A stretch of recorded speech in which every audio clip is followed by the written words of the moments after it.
Now, y'all remember how like last That week was we fucking adjusted? lame. What the hell was that? He was building up to it. He was building up Hey, to it. oh God. No, because you Well, have to like fully like bam. That's how we do it. well, Crypto, Okay. What were you going to say? I was going to say, you remember how last week we adjusted our ratings for Thunderbolts, right? Mhm. Okay, well, this past week I kind of have to adjust my ratings for Captain America 4. My good buddy Master Yao, guys, you guys should totally go look him up. He's a good guy. He's has his own YouTube channel, and this and that. Brought up a cameo that I didn't even notice who was in there, right? A cameo? Yeah, well, not a cameo, but like an Easter egg of a character. You guys remember that soldier that was working with Sam Wilson? Oh Yeah. yeah. Yeah, yeah. It turns out that was Demolition Man. Like, what? No, yeah, we brought it The up. Did Oh, we? No, I don't think I remember that. I'm well, like, I don't remember. Well, to be fair, I probably wasn't paying attention to that part, but I don't remember that. I didn't know that was Well, then Demolition I Man. knew and I didn't bring it up. Yeah. Oh, okay, yeah. Because I'm like, what? Oh, now that I look at him, I'm like, oh wait, no shit, with the beard and everything, that's so cool. But then I have to remember, oh my god, you killed him off. Ah, come on. That's homophobic. That's Yeah, homophobia right there. I know which Demolition Man needs some more respect these days, man. He was Like he gay? doesn't get recognized. But Yeah. no, I mean not no long before being gay. Like he was a No, professional I'm wrestler. asking. I didn't know he was gay. You Well, yeah, he didn't was. know? I Yeah, don't know a I lot think. about Demolition Man. I didn't know he looked like Wolverine. I didn't even Yeah, know who Demolition Man was until you said like Demolition Man. Huh? like So, well, he's a character that's been around the Cap mythos for a good long while. I mean, he was with Cap there when John Walker was U.S. agent, and he was also with Sam Wilson back when he was wielding the shield. So he has a spot in the Cap mythos. You get to see him during Pride events when you're lucky. Oh yeah, yeah, Just I like my know. Like, boy. yeah, with, man. What makes that more insulting is the fact that like you remember he. Okay, spoiler alert for a movie that came out like what over a year ago. But when Demolition Man gets killed, like he was trying to go tell Sam Wilson about the leader's plan, but the leader's like, "Oh no, I can't let you tell Sam Wilson, so I'm going to blow Wait, your wait, heart wait. out." Did you just say this movie was over a year ago? Wait, how long was it? That's February, bro. Ah, dude, I forgot. Ty, that's how busy I am, audience. So all right. So yeah, the leader kills him, saying like, "I can't let you tell Sam Wilson about my plan." Only for 5 minutes later, for the leader to pop up right in front of Sam Wilson and tells him his plan. Like No, what? that was my problem. Like the leader is supposed to be this genius from the shadows, but like everything he does was pretty stupid. Like his plan was pretty ass. Yeah, I Like if you look at every know. step of his plan, it I know. was bad at every step. Like, yeah, I mean, I get it. Like that scene was done to just show how brutal the leader is, but like it just made him out to look. Your actions didn't fit your logic, is what I'm trying to say. And it's very upsetting the fact that we get Demolition Man for like 5 minutes, only to see him get killed. Like, oh come on. So because of that, I have to lower my ranking by one decimal, which was like, with Cap 4, it was a 7 out of 10 for me, right? Now it's a 6.9. I'm like, God dang it. So it's a D movie for me. D for Demolition. Okay. So yeah, that's my story, audience. What's yours? um, mine is that the Lego company hoed me this week. He deserved it. No, no, What- no, no, no, no. Don't feel bad for Jake. He deserved it. This is Mr. Nostalgia doesn't work on me. But all he's been Ooh. doing, and all reason he's been reading the Bionicle because of nostalgia, okay? So I don't want Yeah, to hear but nostalgia doesn't affect me in the sense that it doesn't skew my opinion on it. If I read a Bionicle chapter, I don't like it, I say it. Doesn't mean I don't like stuff from when I was a kid. It just means it it. doesn't No, bother no, me. no, no. I don't want to hear it. Should have clarified it when you made the original statement. Jake, you're not considered a longtime fan unless you found yourself being screwed at some I'll point. give you a case in point. Sonic movie 3. That whole movie it was I didn't give a shit. I said that movie is a 7. It's not even better than 2.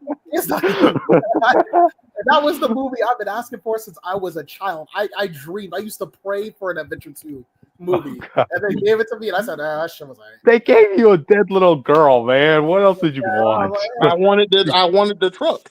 Yeah, I want. Oh, yep, yep. This is what a night of fanatics looks like, audience. So yeah. Anyway, did you guys know that they took the Annabelle doll out of her box and toured her around like Taylor Swift? Which, Yeah. Oh, did you know? Because I tried telling you last night that the last Looney Tunes movie made its money back. I'm proud. Yay. Yeah, I was trying to tell you, but you fell asleep. I was like, damn it. I'm sorry, I was so tired from work. Well, you missed the good news. I have been moving, I have been unpacking, I've been working. Okay, you could have just DM'd it to me and I would have saw it later when I could have, but I wanted your live It was so reaction. much. It was so much easier back in the time, audience, when homework just meant like school assignments, not actually work at home. You know, we've all been there. Yeah, Cryptid. I've been out of school since 2020, since March of 2020, because of COVID. You know about COVID. Yeah. Yeah, he was old enough. You remember COVID was a baby. Wasn't it during COVID that I met you guys? Yeah, I think it was actually. Well, I knew you from when you were with Amy now, but like I knew you from like Google Plus. We just didn't talk that much. But, oh, you guys remember Google Plus? Nostalgia. Yeah, I do remember Google Plus. I didn't. He's falling from nostalgia. Let him do it, yo. The Captain America fan community. I still remember those days. You know. The only problem. Find out what Honey Badger and them felt about the movie? He hasn't seen it yet, so I guess he's Bro, it's waiting. been months. I know. It feels almost like a year, Austin, to some people. All right, But it got announced to be on Disney Plus already. But if you spoil them, you're the asshole. I'm just saying. Okay, yeah. But man, like the only thing that bugged me about like them during the Google Plus days was so many people kept frequently changing their usernames over and over, to the point where I didn't even know who was who at that point. Yeah, audience, I've been keeping. Yeah, I chose the name Cryptid Seeker as my YouTube username back when I was like, oh, geez, the mid 2005, I think. I only did one major rebrand my entire time, and if anyone has been following my life since DeviantArt, you would know about that change. There you go. You know. Well, Cryptid, you and me, we've done the same. So I think Austin, you changed your name before. I did my name after Google Play. Oh, okay. I was just no. So no, what I used to do is just I was use case something, and then what I did was I shortened the use case, and I had my name in like Austin in parentheses. Oh, I see. Okay. Yeah, my old username used to be like based off of one OC, and then later on, like in early high school era, so around 2016, 2017 for me, I rechanged it to a different OC because I could, and I did it. I feel like anybody who's watching this video while we're talking about this, like, what the fuck is Google Plus? What are they talking about? Dude, that's like dead alpha, dude. No. They remember. Because remember, they had the whole thing where you had to sign up for Google Plus to use YouTube. Oh, YouTube, yeah. I miss when those two were connected. I thought that was a good idea to have like a social media app connected to YouTube. Like Here's a question for you all, audience. How many of y'all know what MySpace is or was? I mean, I know of MySpace. I just wasn't old enough to actually use it. The real question is who knows Tom? I know Tom. Tom Wachowski? You know Tom from MySpace? Oh. Yeah, you don't know about Tom from MySpace? What the? So there's actually a website. There's a social media platform that looks very similarly to MySpace. It's called Space Hey, and I'm on it. So if you follow me on my socials, you can definitely ask me about it. Tom from MySpace, the guy who created MySpace, but if you signed up, he was automatically your friend because he didn't want anyone to be alone. Oh wow, that's nice of him. Wow. Look at that. So, alright, guys got all the giggles out of the way. You want to get started? Yeah. Okay, so all right. So, welcome to Comic Fanatic Live, news and reviews of the week, audience. You're here with me, Cryptid Seeker 415. Y'all gotta wait till tomorrow for my intro. So, move on. It better be an intro. My name is Jake Tylenol, and I can't believe that they even got Cairo Shell to be attached to this game. and they still couldn't finish it. That shit's crazy. That's like if someone made a fan game and got Crush 40 attached to it, and then Sega said, "Nah, enough. That's enough." That happens all the time. What are you talking about? Crush 40 has never been attached to a game though. They've been attached to a fan. Crush 40 just a band. They can actual voice actor connect the series. That's what I'm The saying. fan game still get canceled. That's what I'm saying. But it would be like if you got that far, they were like, "No." I was like, I know. I'm saying they get actual voice actors from the games that be in the game, and then still get canceled. Yeah. Well, not Sega. I don't think Sega's ever canceled. We'll get to it when we get there, but I don't think Sega's ever canceled a fan game. Have they? I don't know. We'll talk Who about cares about Sega? They fail. it. Well. If anything, EA sucks the worst. Hey, they have companies under them that are pretty good though. Yeah, Shout but out they Jet still Off the suck Bible. ass. Anyways, go Austin. Oh. Anyway, go with. You didn't even fully introduce That yourself. was it. That Oh, was it. there's a brick wall on the horizon. Go with. Anyways, I'm Richter, also known as the Witch of Jotunheim, pronouns they, he. And yeah, do not take the Annabelle doll out of her case. And if you do, go to a very specific house that is of the color white. And you can just leave her there. You can put her in her case or not, I don't care. But just leave her there if she's going to go on a tour of the United States. Anyways, yeah, that's it for me. And together we form the Phanatics, and we talk about the news and reviews of the week. And on our special, on our special Monday nights, we talk about the media news. I'm so sorry. We talk about the media news. Today we have, you can see from the title, we're going to be talking about Superman. I didn't watch it. I didn't have the time to watch it. I was so Well, Krypton and I will be talking about Superman, and we'll be talking about Galactus Trump over there. Like, we got the kind of. Oh my god! No. Oh, come on, no! Don't put that on me. Come on, Jake. He's not building the wall. He's gonna eat the wall. Okay. I mean, what would you rather have? I don't want to see that. I don't want to have that on my mind as I'm watching this movie. Just continue on, Jake. Come on. We also have some Captain America news. Well, we have Captain America and Black Panther news, if we're really being honest. And as I've been playing before, we will be talking about Bionicle a day earlier than we usually do. All that said, we have social medias, and usually Witch is in charge of that. So, Witch, is that the case today? Hey, You didn't even announce the biggest news. Yeah. What was it, Austin? I guess we'll find out when we get to it now, huh? Yeah. Well, stay tuned. Don't touch that dial. Anyways, I'm gonna put down my pencil from working on my fan art of 2 specific characters for a potential Hellfire Vigil look, and I'm gonna tell you about the social house. It's me and Jake. Jake is canonically immune. He hates mutants. I'm not doing Jake. Jake can draw his own version, okay? Jake can draw himself, okay? It's not that hard. Pick up a pencil. Anyways, first of all, you could subscribe to us because we're almost at 100 subscribbles, and I might do something really cool if you get us to 100 subscribbles. You hear that, Cryptid? Hear that? Yep. Exactly. Yep. You heard the man. Anyways, you can also follow us on our Twitter at Comic Phanatics 69 because that's where you're gonna find the links to literally every single episode that almost every single episode that we've ever done.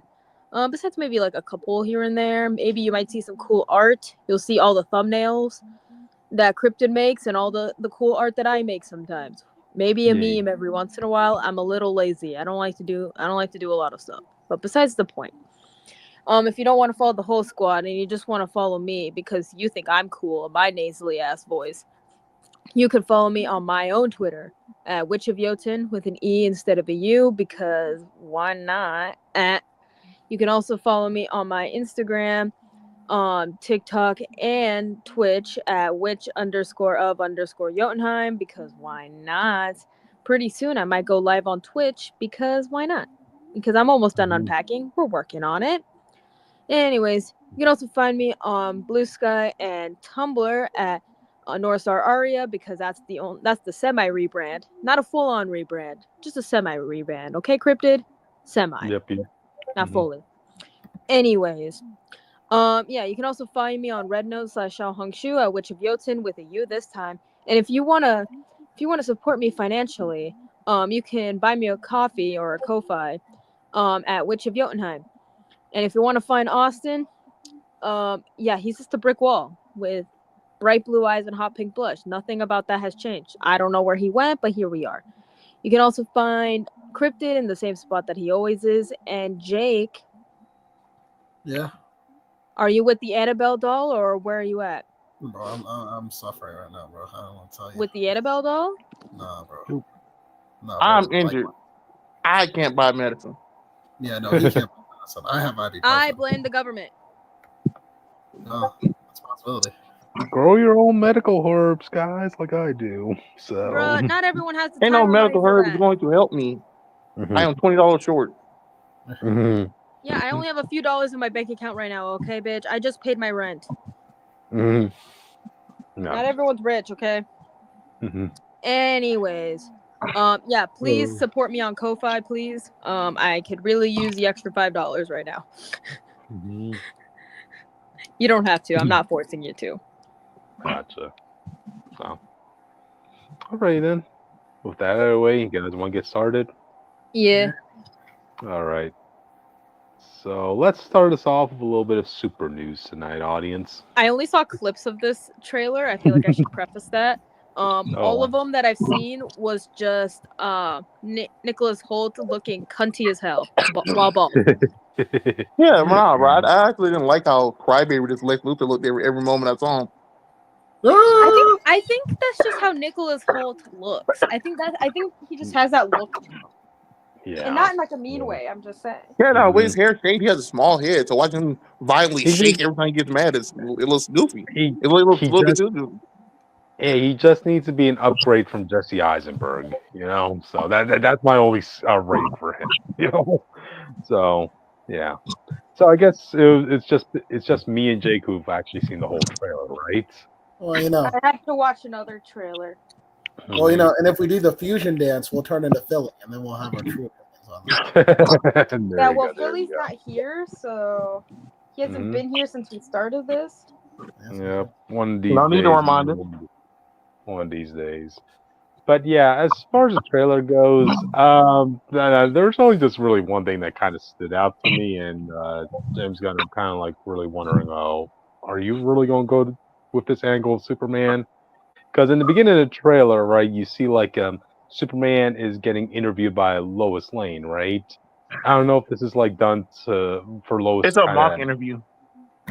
Mock interview, yeah, like to kind of coach Superman in his upcoming interview or speech to the public or whatever. Yeah. So yeah, there's like this one part where like, you know, I guess Superman went to go save a foreign country or something like that, right? He went to go save people in the middle of a war. Yeah, there you go. But then like I guess Lois Lane's asking like, you know, how do you think that feels? Because like everybody's seeing you as an American representative or something along the lines of that, you know? Yeah, basically they And see him as Superman's like, American citizen, American hero. So it's like the John Walker thing, where he went to. Remember when he fought the Dormilaje? He like, you don't have Jared Houston here. Yeah. Superman technically doesn't, because people see him as an American thing.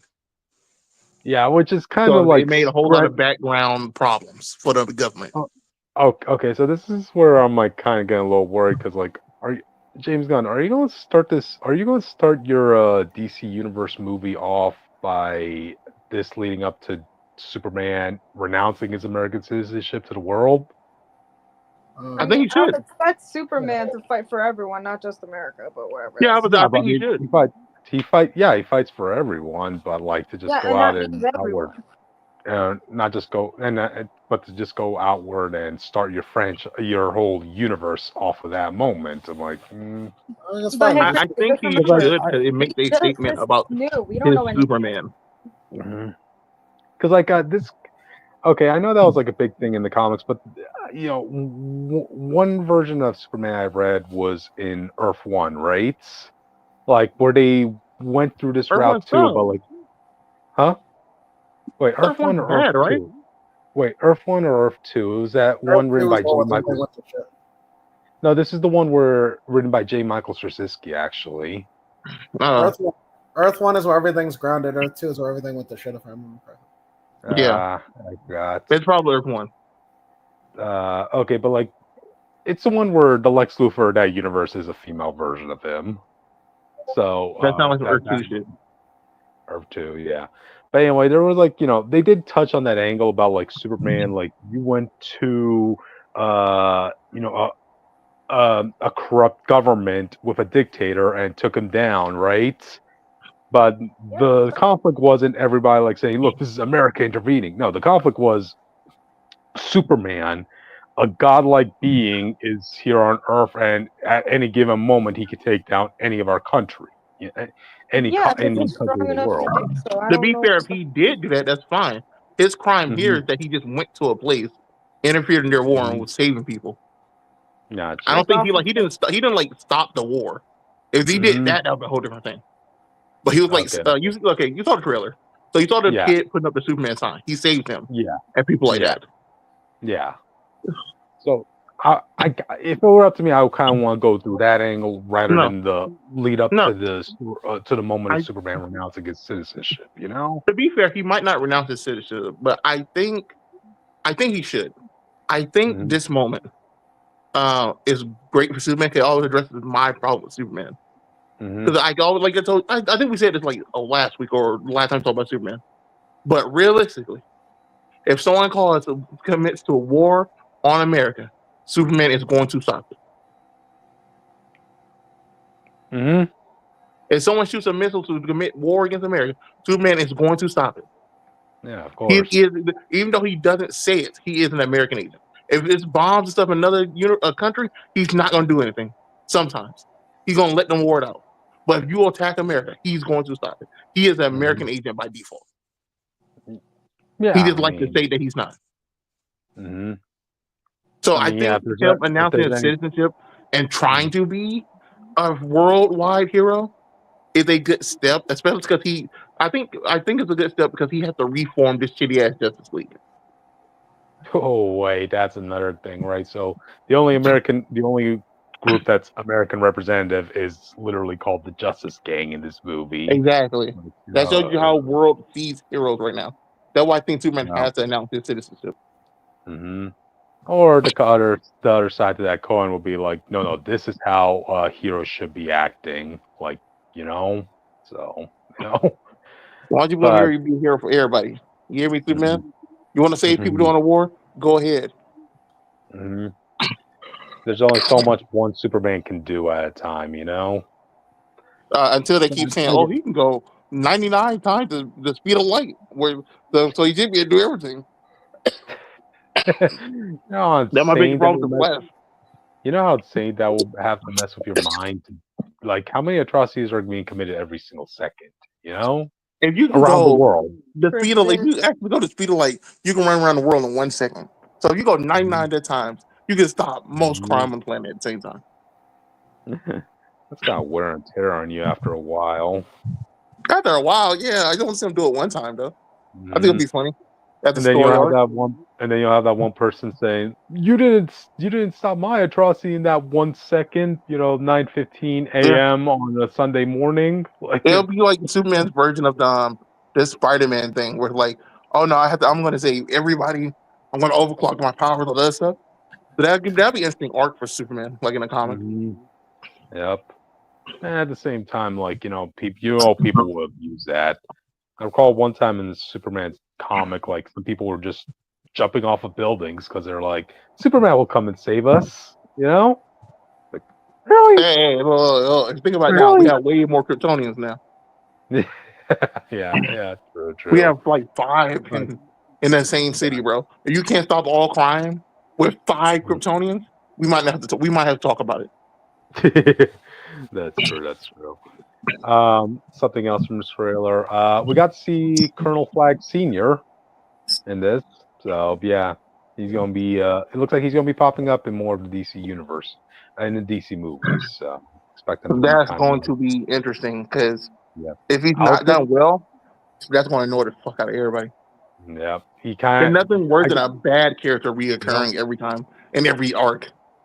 You know what? Like, it's better. It's better to have him than to have Amanda Waller popping up, who's just gonna fuck everything up. Yeah, I think the best thing about it is that he can still be his own man compared to Amanda Waller, who's always going to be like single-minded with everything. I'm surprised how much you want to bet her show is going to be taking advantage of the fact that Superman and other heroes are denouncing their citizenship and trying to do something about it.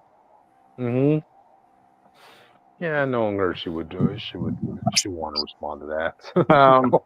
How did you feel about? I saw some pictures of the villain. Well, this wasn't the main villain in the film, but they call him the Hammer or something. Bovalin. I don't remember. I didn't even. Apparently, a brand new thing. It wasn't in comics. Okay, I didn't really pay much attention to what the villain of the movie is going to be. Actually, apparently that's not the villain, but it's just one of the things he's going to have to fight in this film. Okay. Wait, people seem to think the villain is another Kryptonian. Some people think it's Ultraman. And some people think it's Some people think it's Ultraman, and some people think it's something else. I forgot who the other guess. But all the things we done seen him fight so far have just been casual stuff he's going to be fighting in the movie. Yeah, that actually brings up a good point. Like I still have yet to understand who the main villain of this movie is going to be. Just a giant light in the sky audience? Do y'all want to see more of that? Oh yeah, so let's talk about the other scene. People are well, I want to say people. Snyder fans are mad. Well, or mad. They already don't like James Gunn stuff.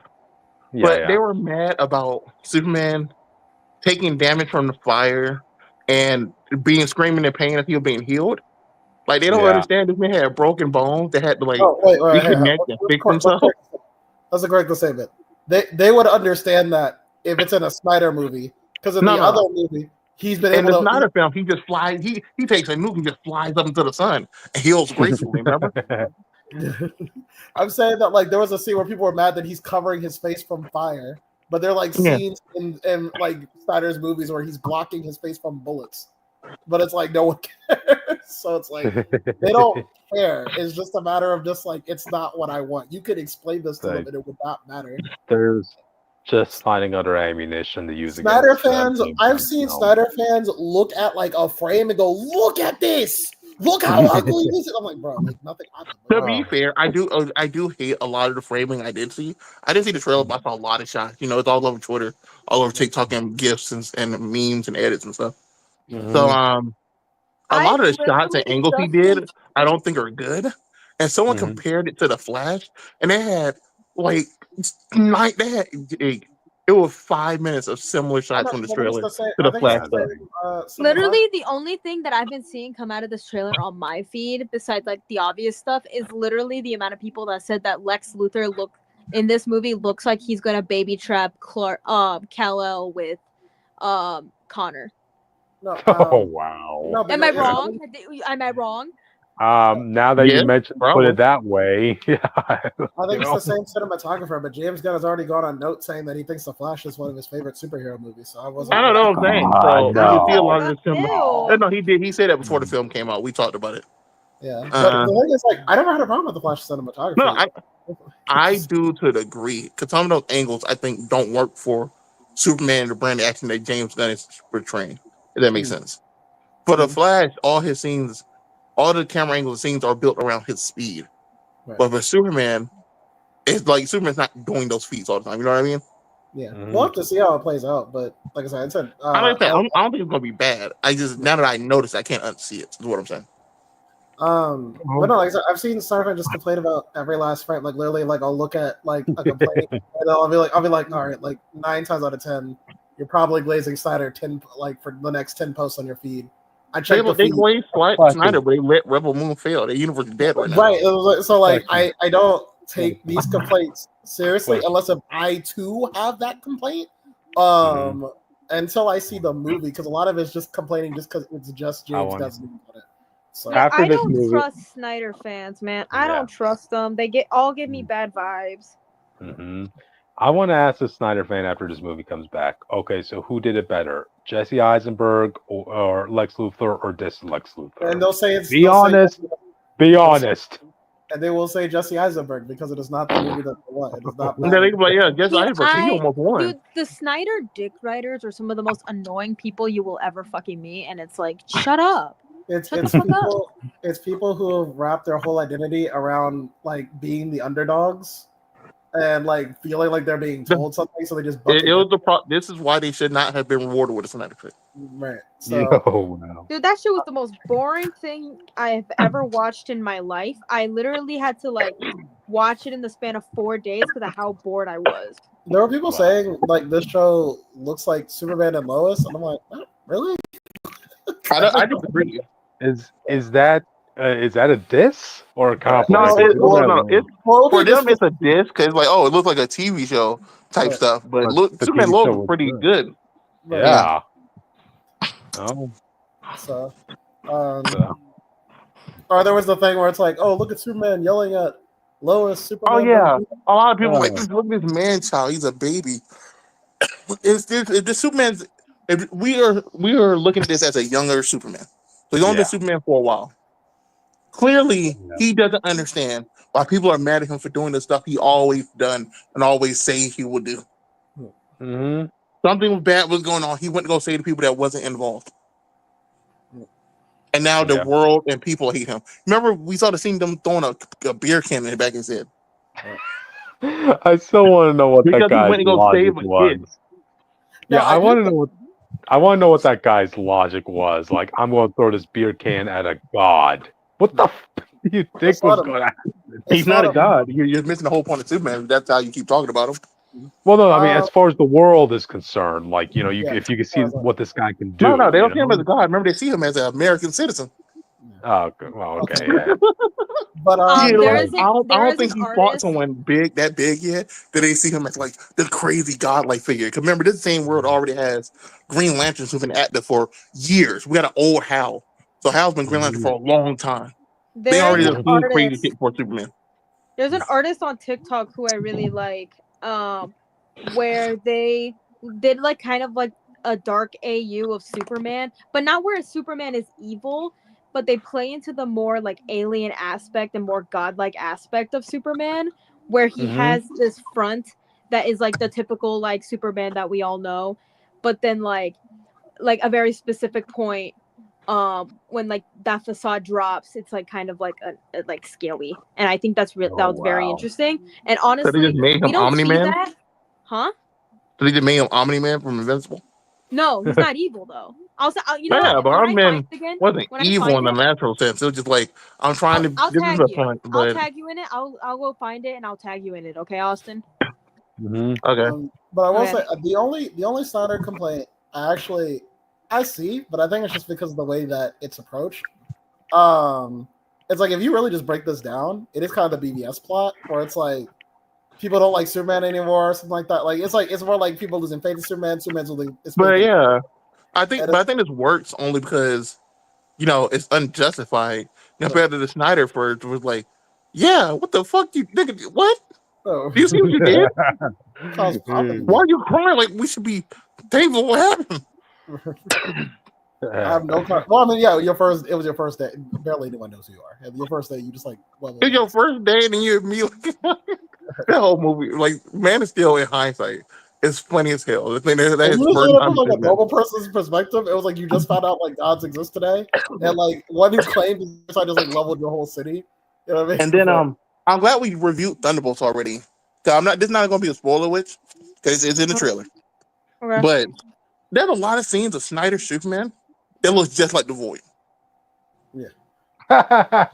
Like, wow. So that's what I'm saying. Like, no, Henry Cavill Superman for a regular person would be horrifying. You look up and just see this guy who looks all black in the sunlight floating above you, and he slowly glides down and shit. But yeah, that was terrifying. Yeah. I think Thunderbolt showed it the best. Well, like, bro, what the hell? Well, I think what makes this also work too is that there's a lot more personality in the Superman than the Henry Cavill one. Yeah. Henry Cavill does his best with what he's given, and I agree that like I agree that he deserves better because I've seen him in Justice League, like the Joss Whedon. I'm like, oh, this dude could really pull it off. Yeah, that was the worst thing, bro. I know people hate the Justice League movie, but the Joss Whedon cut, that Superman was actually kind of cool. That's like him interviewing the kids. The and Joss shit Whedon one, was and I actually hate to pretty admit fun. it, is way more palatable as a movie, even though it was bad. When he lost, than the Zack Snyder one. when he laughs with Cyborg at the end after they save the day, I'm like, oh, that's fun. I like that. That's cool. But no, I think like with this one, you see a lot more personality in the Superman. I think the shot that sold me was when Superman gets like knocked out the sky and he's like injured or something, and a guy comes up there and helps him up. Like he doesn't get up by himself. A guy comes up and actually helps him to his feet. I'm like, oh, that's cool. And and then he asked me, let me take the fight out of the city. You know, right. let me be semi-competent. Right. I can fly. Follow me this way. Yeah, he's like, hey, buddy, up here. Say what you want about Dragon Ball Z. They go out their way to play. Nigga, I know empty plates. We can go fight that way. Okay. Yeah. All the way back to the Saiyan saga. Right. And I like that people say it's a corny line where it's like, okay, hey, buddy, eyes up here. And I think it's corny, but that's cool. That's Superman. He's adorable. It's corny, but that's Superman. Bentley's first starting out. He hasn't become like super confident yet. Right. So he should still be corny because that just there's an alien raised by a couple in Smallville who just moved to the big city, bro. Right. He's out of his depth. Mm-hmm. Yeah. So, I mean, this movie is selling itself. People are willing to go see it. It's just like, sorry, people gotta let it go. The biggest problem with this movie, and it's not even the movie's fault, is that it comes out 1 week after Jurassic Park, which is $1 billion franchise. Every film makes $1 billion, and then 2 weeks after it comes out, Fantastic Four comes out.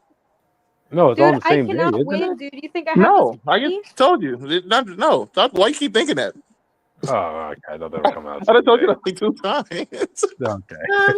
Bro, so Jurassic Park is like the 2nd or 7th, but it's early July. Yeah.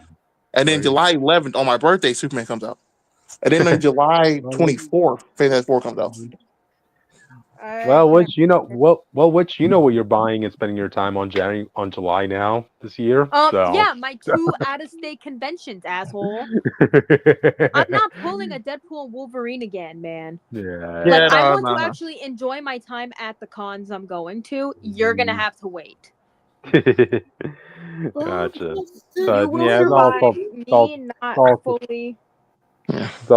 it's also the fault of the media for putting like so many movies in one same zone. You know, it's Warner Brothers and Marvel's fault. They should have common sense to move their. Oh, you tell me Jurassic Park, even the bad ones make $1 billion?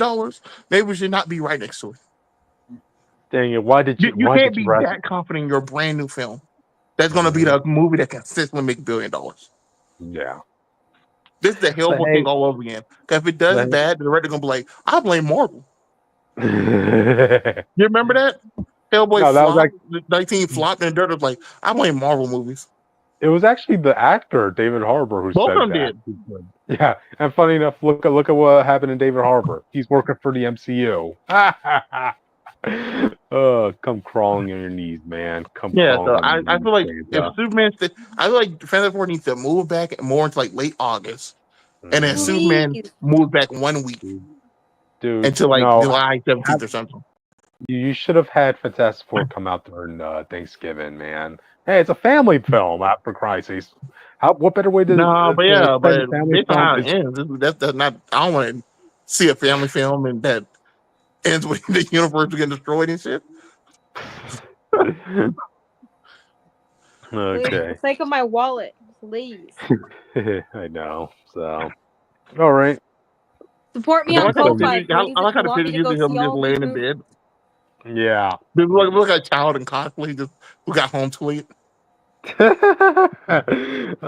that's all of us at one point, right? You know, we just come back from home after a long, hard day's work, where our job kicked us in the butt, and you just want to lay down.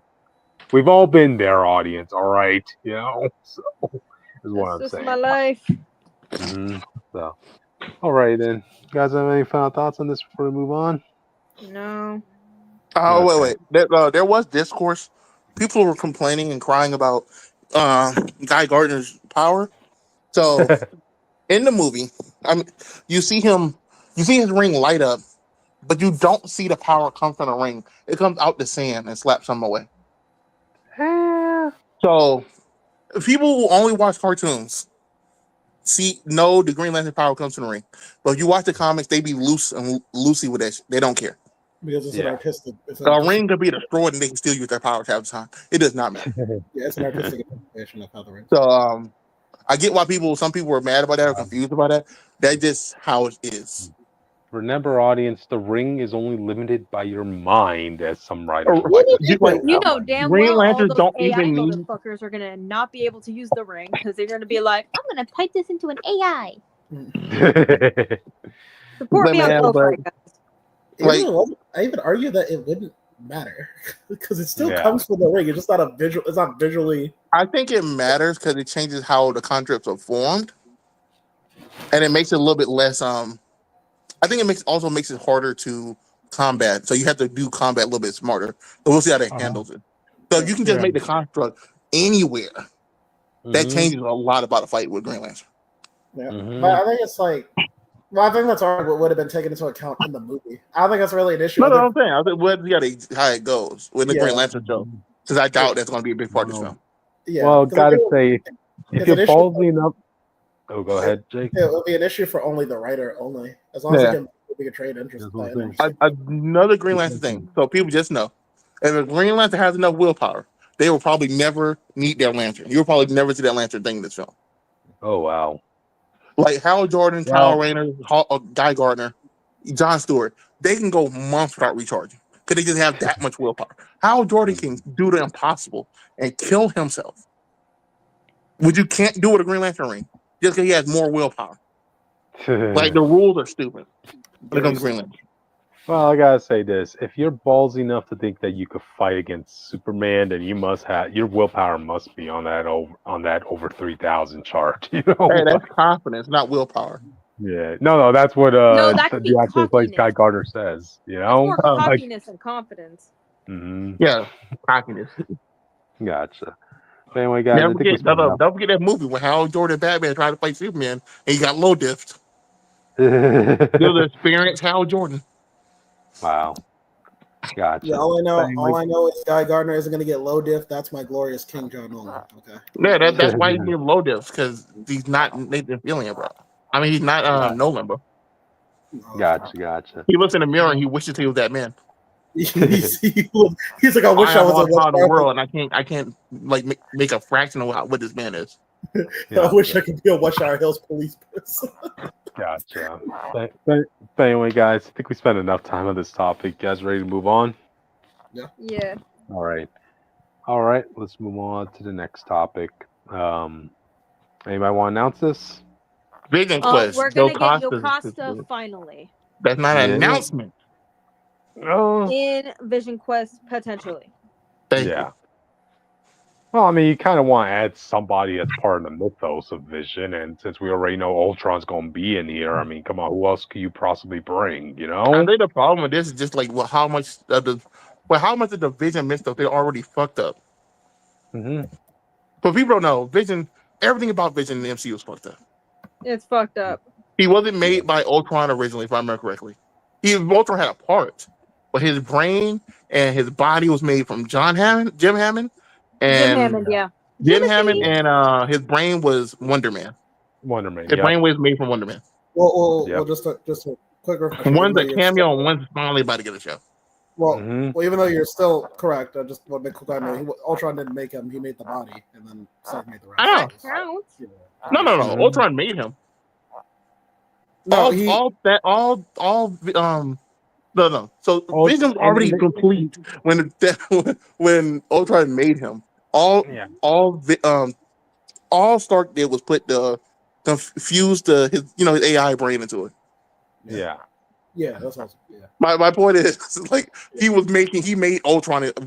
He made this guy, and he was going to be this guy. Okay. Yeah. But so like, there's so much stuff. Like even Jocasta. Jocasta exists because Ultron, who's fucking creepy in the comics, wanted a wife like his dad had a wife, so he made a wife based on his dad's wife. Wait, wouldn't that make Ultron Jocasta's dad by that robot sense? Don't worry about it. Well, he looked at it more like Adam and Eve situation. Are you really going to question this at this point? Oh, the robotic family tree is very complicated, audience. Bro, this whole family tree is fucked regardless. I want to do a side note. I don't know if this is the case in the comics, but I was rewatching clips from Age of Ultron, and you said that it's weird how the MCU is like the only place where the Hulkbuster wins. And it came, and I remember, and I was listening to the dialogue, and Bruce said that he helped Tony work on it. So really, the Hulk beat himself. Oh, I totally forgot he says it's. I still wouldn't go that far. I mean, I'm pretty sure Bruce in the comics gave some influence on a version of Hulkbusters in the past. I'm sure there's like a line somewhere. I just want that. Busters didn't start winning until the MCU started. Yeah. So I just want that to be known that it might have been a forgotten detail that was also Bruce's win. No, that's the only reason Bruce can wear it when Tony's not there. Yeah. Oh, that's true because the DNA imprint. Yeah. But so everything about Jocasta creation is gonna have to be different. Ultron's already returning. Where based on what they did, there's no way he should be back. So wait, who? Having him, Ultron. Oh, Ultron, yeah. They locked him on the internet so he couldn't connect to any other robot, and then they killed that body. So that means they have to reactivate that dead body that Vision disintegrated based on what we saw. Wait, doesn't Hulk have Ultron's head in his beach? No, that's not Ultron's head specifically. That's just one of the army people. Oh, I mean, that's all you really need to justify how he could come back. No, you don't, because he got locked out of those bodies. That's the whole point. Isn't there a head of Ultron in Homecoming? They had it like in that little warehouse. No, that's the head of one of the robot people. That's not Ultron himself. Oh, wait, he might have get back straight. He does it. He got locked out of them. That's why he was mad about it in the film. There's a big point in the film. Yeah, well, obviously he's coming back, so he has it. Yeah. I'm saying that means Vision didn't fully destroy his body. No, that means Vision didn't completely destroy his body. Didn't Ultron already download like 60% of his brain in the body anyways? There are ways you could squeak by Ultron coming back. Yeah, well, to be fair, though, they did say part of his Ultron was in Vision. So if they want to, I guess a piece of him could leave Vision's body into another robot. Yeah. I mean, this is just a Horcrux on steroids at the end of the day, audience. All you just need to do is say, like, this is an AI at the end of the day. How many electronic devices are out there? I'm sure Ultron has a backup file. He got locked out of them, bro. That should be it. He's not being activated. Locked out of the Ultron bots that are present in that. He got locked out of the internet. Mm-hmm. They straight up say you locked me out. He could not leave that body he was in at that point. Plot twist that 60% of Ultron's mind that he downloaded the way y'all explained that, the part with Vision, that could work. I'll give them that. But if they tell me, I have a random Ultron body, and then I turn it on and it starts working, he's evil again, I'm like, fuck you. We'll see. Let's wait until the verdict. Let's wait before we pass the verdict, all right? Let me read a little something from the actual article itself. In terms of the casting, right? Casting details for the character of Jocasta indicate that Marvel Studios was looking to cast a black actress in her 40s through 60s for the role. The actress' age indicates this is likely to make her a contemporary to James Spader's Ultron, a character set to have a major role in the upcoming series. Jocasta is described as being cunning, powerful, determined, and motivated by revenge. Okay. Like, what? Revenge for what? What did you do? Well, we'll find out. I mean, for all we know, for all we know, she probably wants to go kill Vision for killing her potential husband or something. I don't know, man. Yeah, but it is like that's barely Vision. That's a partial Vision. Yeah. Haven't you seen the memes? Where I think it was like Tommy reincarnation was like, Daddy, why are you white? Like, you can't just ask people why they're white. That is 7.5% Vision. That these parameters are acceptable. But so, what woman do you think Jocasta's gonna be based on? Because if it'll feel weird to be like Ultron, I just made a woman. You know what I mean? Pepper. He's based on Pepper Potts. Oh, he's based on Pepper, but they casted a black actress. Yeah, she's a redhead after all. Isn't Pepper a redhead? Come on. It's funny you say that because Doom: The Dark Ages had Seer voice actress voice a white woman. All right, it's the age. No, that woman's not white. So first of all, you need to learn how to see color because that woman's not white. That woman looks white. That woman's not white. I know. I've seen the game. Jocasta is not what Commander Thurman. No, Never been a white Commander woman. Thurman from Dark Ages is not white. Okay, well, Doom Guy's white, and he got played by. Yeah, and you notice how he's lighter than she is. Okay, my point is they play black people in white roles. We can do it here. That's my point.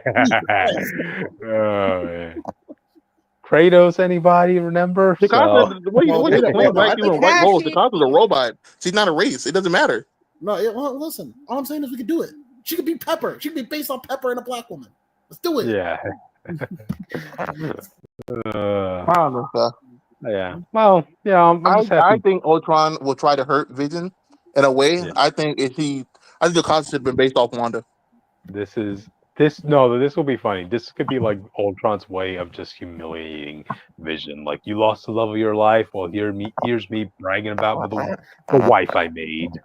Right in your face, Vision. Yeah, but from Vision's point of view, he didn't lose her. He just went off to find himself. Mm-hmm. Well, I'm sure he updated. He doesn't know she's dead.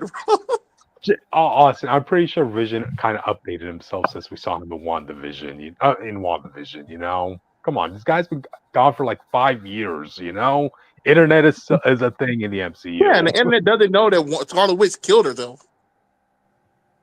Yeah, she died on a magical rock halfway close to Antarctica. Mm-hmm. You think internet's there? You think the Darkhold has internet connection? Yeah. Well, we'll see what happens. Let's wait until the project comes out to pass verdict on any complaints. So, all right. I already like real complaints. It's just you have to do a good job of explaining it, especially because you took too long to do this. Is my problem. Ultron waiting 25 years to make a plan is kind of weird. I'm just saying. Hey, the MCU just wants to work out the kinks, you know. All right, like they from this point on, they just want to film a project once. They don't want to have to stop midway to do a whole freaking reshoot or add in additional scenes. I'm pretty sure. So, all right, guys, have any other thoughts on this before we move on? No. Okay. All right. With that, let's move on to the next topic, guys. And I got this one. 1943 Rise of Hydra delayed. And I am pissed. Audience. I bought myself a PS5 last year, ever since watching this trailer, because I wanted to play this game badly enough to buy a $500 console. Which and you're telling me own. Yeah, and you're telling me I have to wait even longer for this game to be released? Come on, this is why I hate this whole approach of like trying to make the effects look so lifelike that they have to be exactly like the voice actors. You don't have to make this look like a freaking cinema to enjoy a game. Game developers, come on, because I guess that's apparently what they said is the reasoning why they're delaying this game. I guess it just didn't finish all the shots or whatever, because everything has to be so high def and this and that, Yeah, it's for the PS5, dude. I know. Well, I'd rather have the game in front of me, okay? Not all... What if they had a demo that you could play? Oh, I miss those days, I miss those days. Yeah, I missed those days back when I used to go to Best Buy and they actually had a PlayStation there with demos of other games that you could try out, like the first 10 minutes of the game, like, damn, that was awesome, audience, Right, for free. Austin's back. Okay, what were you trying to say earlier? Games still have demos for every game that comes out for free, right? It's a whole section of it on PlayStation. And a lot of other consoles too. Well, I miss the experience of going directly to a store to do it, Austin. Playing in front of everybody. Okay, boomer. You still do that at GameStop and stuff? No, you don't. They don't do that at GameStop anymore, dude. What are you talking about? They do it at GameStop near me. We still have console stuff in the store where you can play demos or play games while you're in the store. Well, lucky for you, man. So. But yeah, very sad about this, man, and I'm pretty sure even the game developers are upset about this because remember, The announcement was that this was going to be released during the end of the year, meaning like the holiday season. So of course that's a sweet spot to be releasing a game. But now they're going to have to miss that sweet spot for Well, they could have early. worked harder then.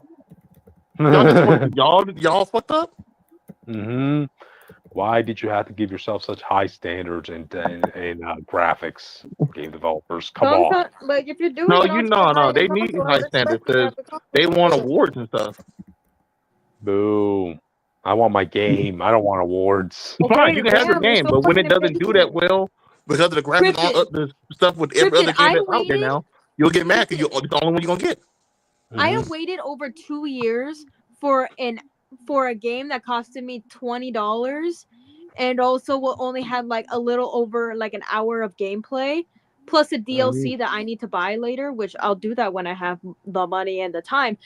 So I waited 2 fucking years for that. Okay, you can be a bit more patient for a AAA game. Mhm. Okay. Okay. Yeah, this is what No, you're it's playing just me. like The it's just sad like song of most the world's games is fallen like this. violin. If you're the whole point of having bigger consoles is because you can do that stuff now. If you Mhm. don't take advantage of that, people gonna look at the game that did take advantage of that and be like, "Why would I play this just to play as Captain America? But I can just go play more rounds, play as Captain America with better graphics." Mhm.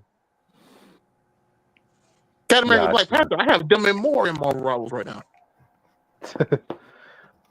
Well, I want to play against Captain America in another game, even more. No, I get it. I'm So. just saying, like, how games work now, especially because of how high they are, they have to do that. Because no one's paying $70 for a game that looks mid. I'm saying that right now. That's not gonna happen. Mhm. And if Mhm. they put it out half-assed, or the game mechanics aren't working that well, this game's going to fail. And then the next game after is going to fail, just like when Avengers failed, and they called Guardians of the Galaxy, which was way better, 10 out of 10 better, and that still Mhm. failed. And Midnight Suns failed because of that. Gotcha. They need to take as much time they need, man. I need them to win. I need the game to be perfect when it comes out. It better be, man, for all this weight. So, all right, This man. I'm Steve just still looking looks at weird, though. I'm not gonna lie. just the big head. There was one shot in the trailer that looked a little awkward with Steve's head looking bigger than his body. So, I'll give you that. Austin, I'm looking at that picture you sent on our DMs. He looks Caucasian to me. I mean, like, so. All right, you guys ready to move Here's on? just as bad as him. He thought the girl from Split Fiction was Caucasian, and she was Latina. All right, you guys ready to move on? This woman is mixed, by the way. Okay, let's move on to the next one, audience. Not that actress. Yay! Yeah, the actress is Jessica black. Jones is Which- coming Because black people can back. play mixed people. Yay. Because That's mixed my people black. But we'll move on. All right. Well, let's stick to the topic. So, as Witch stated, Jessica Jones is officially returning back to Daredevil Born Again Season 2.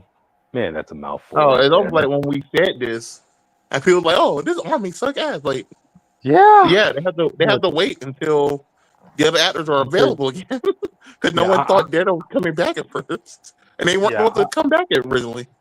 Yeah, I'm pretty sure when they were filming season 1, right, they kicked themselves in the butt because like they really wanted at least one member from the original Netflix series to be in that group shot at the bar, of Daredevil's whole squad.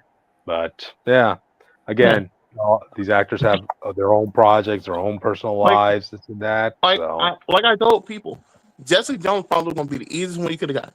The hard person to bring back is going to be Luke Cage, because Luke Cage always has another show. actually, Austin, That that dude is has 2 shows right now.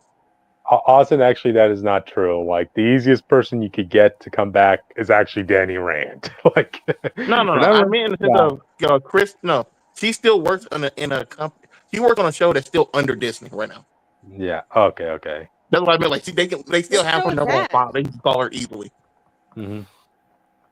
What show is It's it? under a company that's under Disney. Let me rephrase that. Oh, okay. Ben Jones is begging for a job. Okay, that's just the whole different thing. I'm just saying, right? Like, we need to see a real threat level of Fisk's whole task force. So somebody has to be a sacrificial lamb, and let's be honest, like Danny Rand is the most expandable here for certain reasons, you know. So no, but killing him isn't going to work because he's seen as incompetent to everybody. Oh man, I feel like the person you kill, and I was going to say kill Frank, to be honest. no, no. Well, I don't mean in like NC. Because remember, we also get into Punisher like one shot thing. yeah, you know. So I feel like you do have the season. You release the one shot mid season, and then you fake his death like in the season finale or somewhere in there. Okay, so then you're kind of You don't really kill him, but you make it seem like the Punisher died. Yeah, well, in that case, you're just showing Fisk's task force doesn't really do shit. Then, if you're telling me that their one accomplishment was killing Punisher, but then revealing later that he actually faked his death. What? Well, to be fair, if you kill Finn Jones, the guy who has to punch you up close to win, it's not that impressive either. It's the cops with guns. The master of kung fu got taken down by Fisk. He lost to Daredevil the first time they fought, bro. I don't trust this dude. Yeah, I'm just saying you need a sacrificial lamb. So, and the worst part is, if they kill him off, they're gonna probably bring in Lynn Lie, right? You know that. Right? I know, man. But what I think you have to bring back some of the side people, bro. Like bring back Trish Walker from the Raft, or Bushmaster, or some of these other people. Yeah. Because if Trish dies, that would definitely bring Jessica Jones fully back in and take down the task force. Yeah. And Trish, unlike Danny, who has like only up close power, Trish has a lot of power. Trish is actually pretty strong. Wait, was that acknowledged in Jessica Jones show? Jessica Jones season 3, Trish got powers. Oh, okay. Like she was full on Hellcat with super strength and some other stuff. Yeah, I only watched the season 1. And unlike Danny, she actually trained to fight. Oh, damn. Burn. Yep.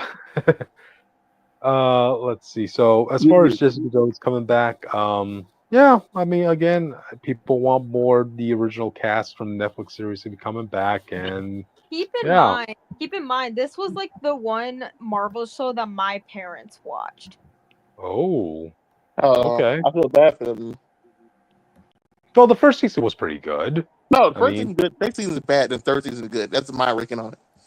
Yeah. So it almost has the same ranking for Daredevil for me.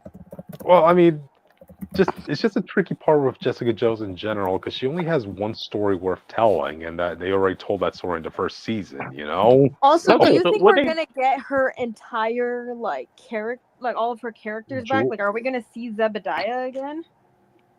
Who the fuck is that? The Purple Man? Purple Man. He died. They're not bringing him back to life. They can potentially do it. They fuck around. No, if just like Daredevil, with everything else is canon, they're not bringing Purple Man back to life. Yeah. Good, because I fucking hate him. I'm pretty sure the actor, is David Tennant. high profile. David Tennant, yeah, he's high profile enough to have other things going on at the moment. So I don't think you want to stop. If they do Jessica Jones legitimately again, I think they're just gonna start going for their Purple Man's kids, come back for revenge eventually, and the marriage of her and Luke Cage.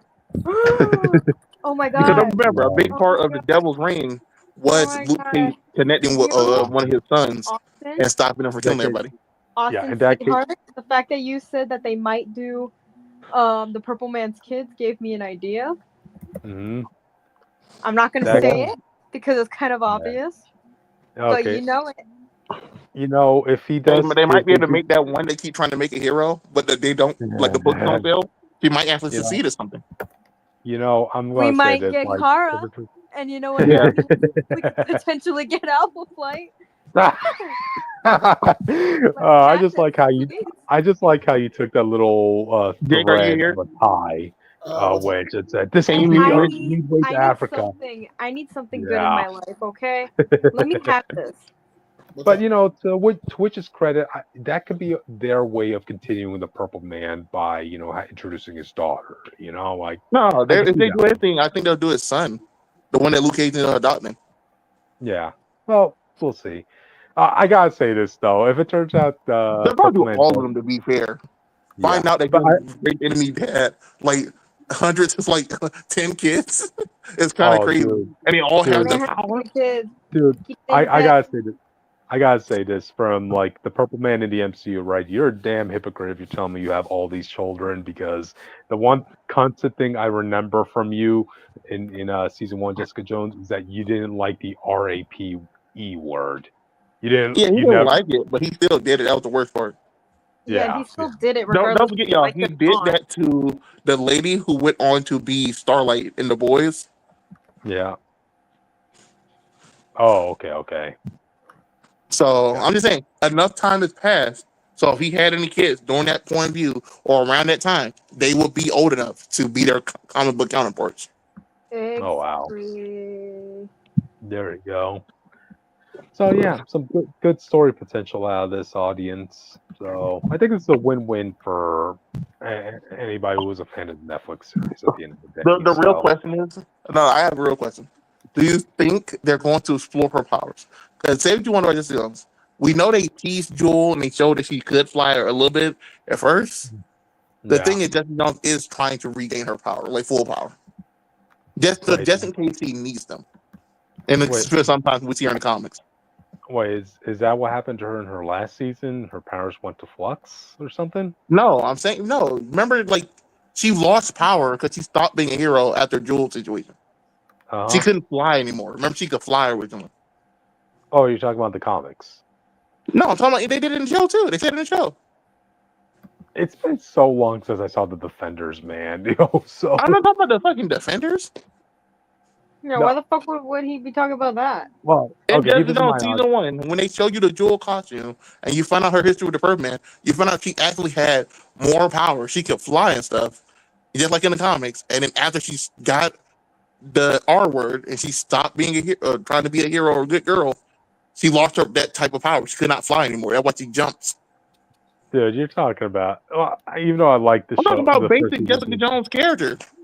Like even though I like the first season of Jessica Jones, it's been so long since I've watched it, so I can't remember that specific detail. All I know is It's not. It's okay, a she detail has that's the in the power. comics too. It doesn't matter. The point is Yeah. that consistent with the comics, and just like in the Uh, comics where she wants her power back, just in case she ends mhm. up needing it. I wish Marvel would explore that.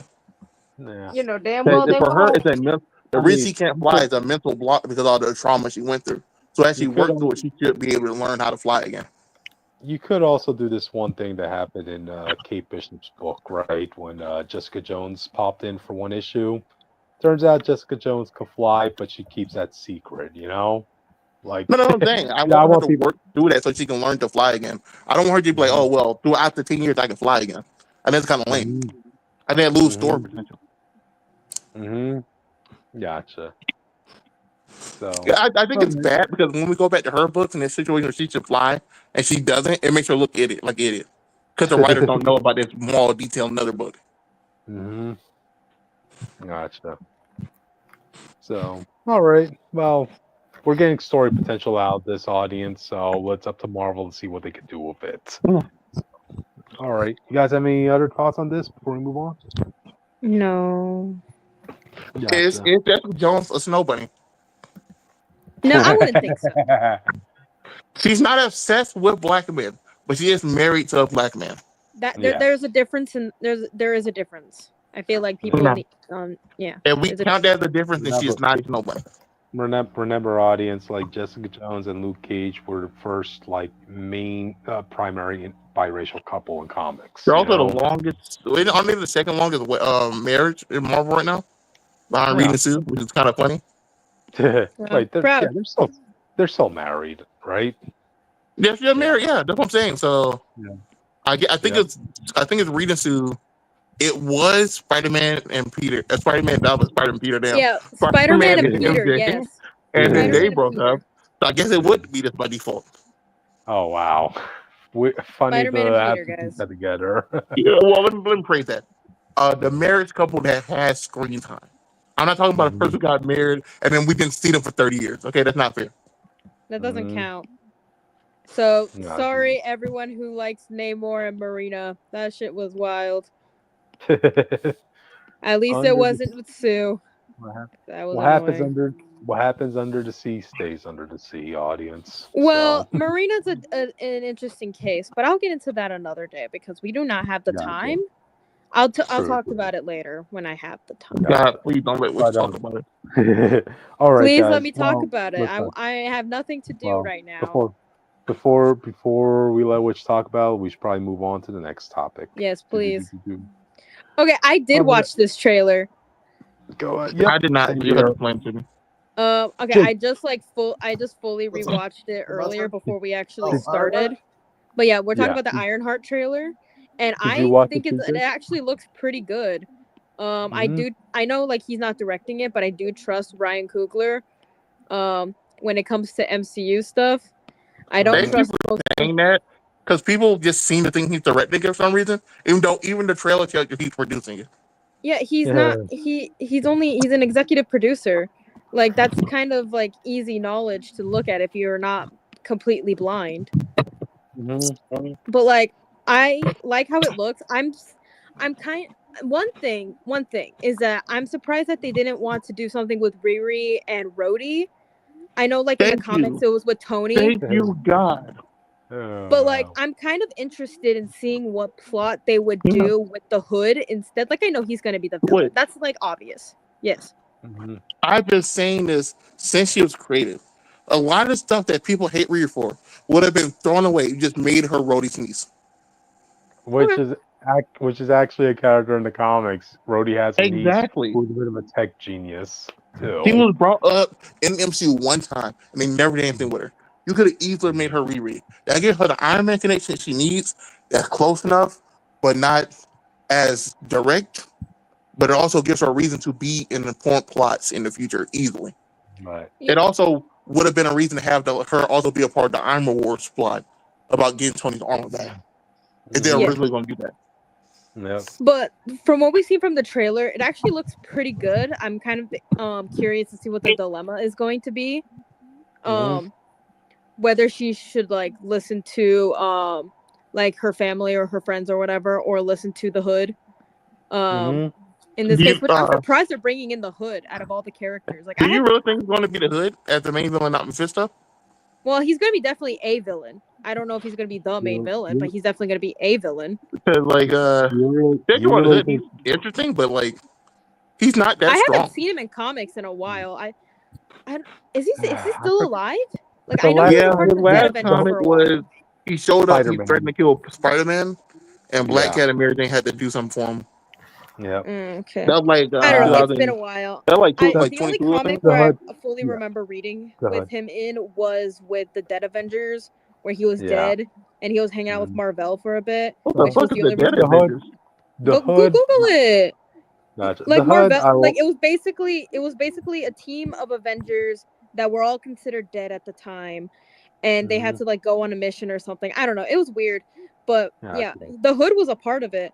Which, speaking of the Hood in this trailer, yeah, like the thing that happens to him, like with his back or whatever, that looked pretty cool, and I'm actually kind of cool. Are we finally getting Mephisto?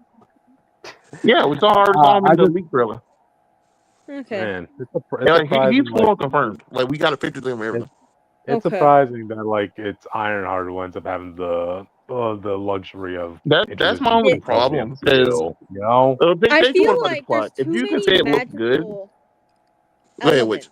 There's too many magical elements in this show, but that's my problem. For season 1, I think should have went with any Riri's actual villains. Give her villains she never met or have any connection to, and then tying Mephisto of all people to it, meaning she's gonna have to go against Mephisto eventually in the future, is a big ask for a brand new character that people are still iffy on. Yeah. Yeah, you know what I mean? Yeah, I see what you're talking about. Like, I don't know. It just kind of feels weird that there's so many magical influences when it comes to a tech character. I would have. I feel like the Hood. I would rather the Hood have been I won't say in Daredevil because Daredevil was too grounded, but you want him to be Blackheart. Just say it, Austin. You want him to be Blackheart. No, I don't like Blackheart. Do you like him in especially in now that Academy? I see what they've been doing with him? No, I think that's the worst thing you could have done to him based on everything he was before him. regardless, I'm actually, I'm gonna give this show a chance when it comes out, like how I gave Echo a chance, which I actually did like Echo. Like it's not perfect, but I did like it. But besides the point, like I don't know. I think this show has potential to be like really great. I just don't know what to expect based on the trailer, which it took way too long for this trailer to come out. Am I like they could have released it at least a month ago. Thought about it. Like they could have released this about a month ago, and we would have been like, "Yeah, it's a bit late, but like at least we have it." Like, come on, man. So from what I heard, I'm gonna check it out. It just, I think I told Cribbit. I think we said this in the Black Panther review. I'm not really a fan of this Riri. I didn't really like her in the comics till, like, to be fair, like a year after she came out. Yeah, but I wasn't really a fan of this Riri Williams, especially now she has no connection to anybody. Yeah.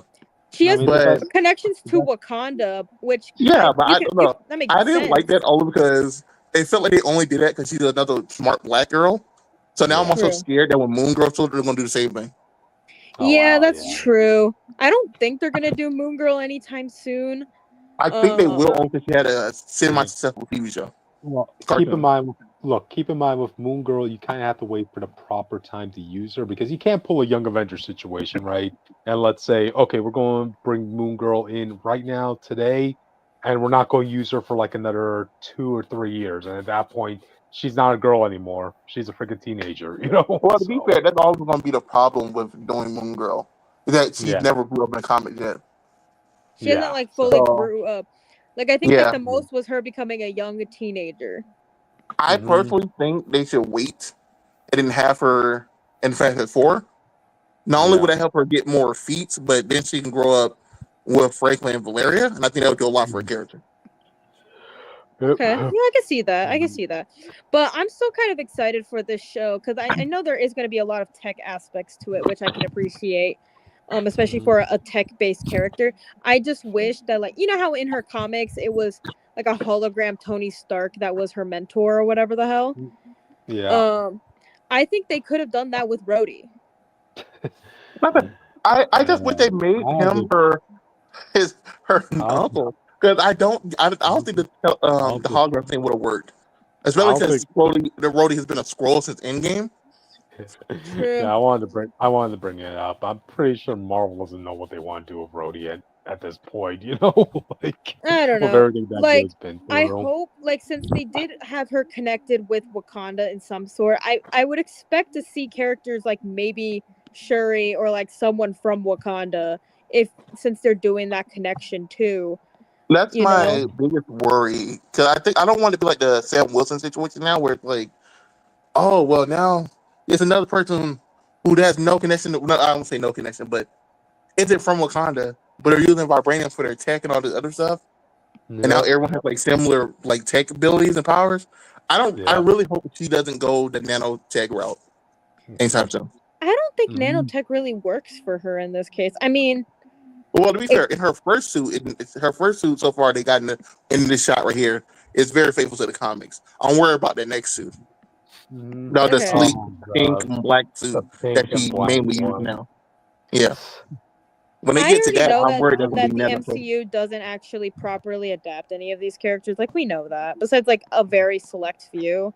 So I am kind of nervous about it. I will give them credit. There's a lot of shots from the trailer that I saw on TikTok. I ain't watched the full trailer that were directly from the comics, like her punching that car and stuff. Gotcha.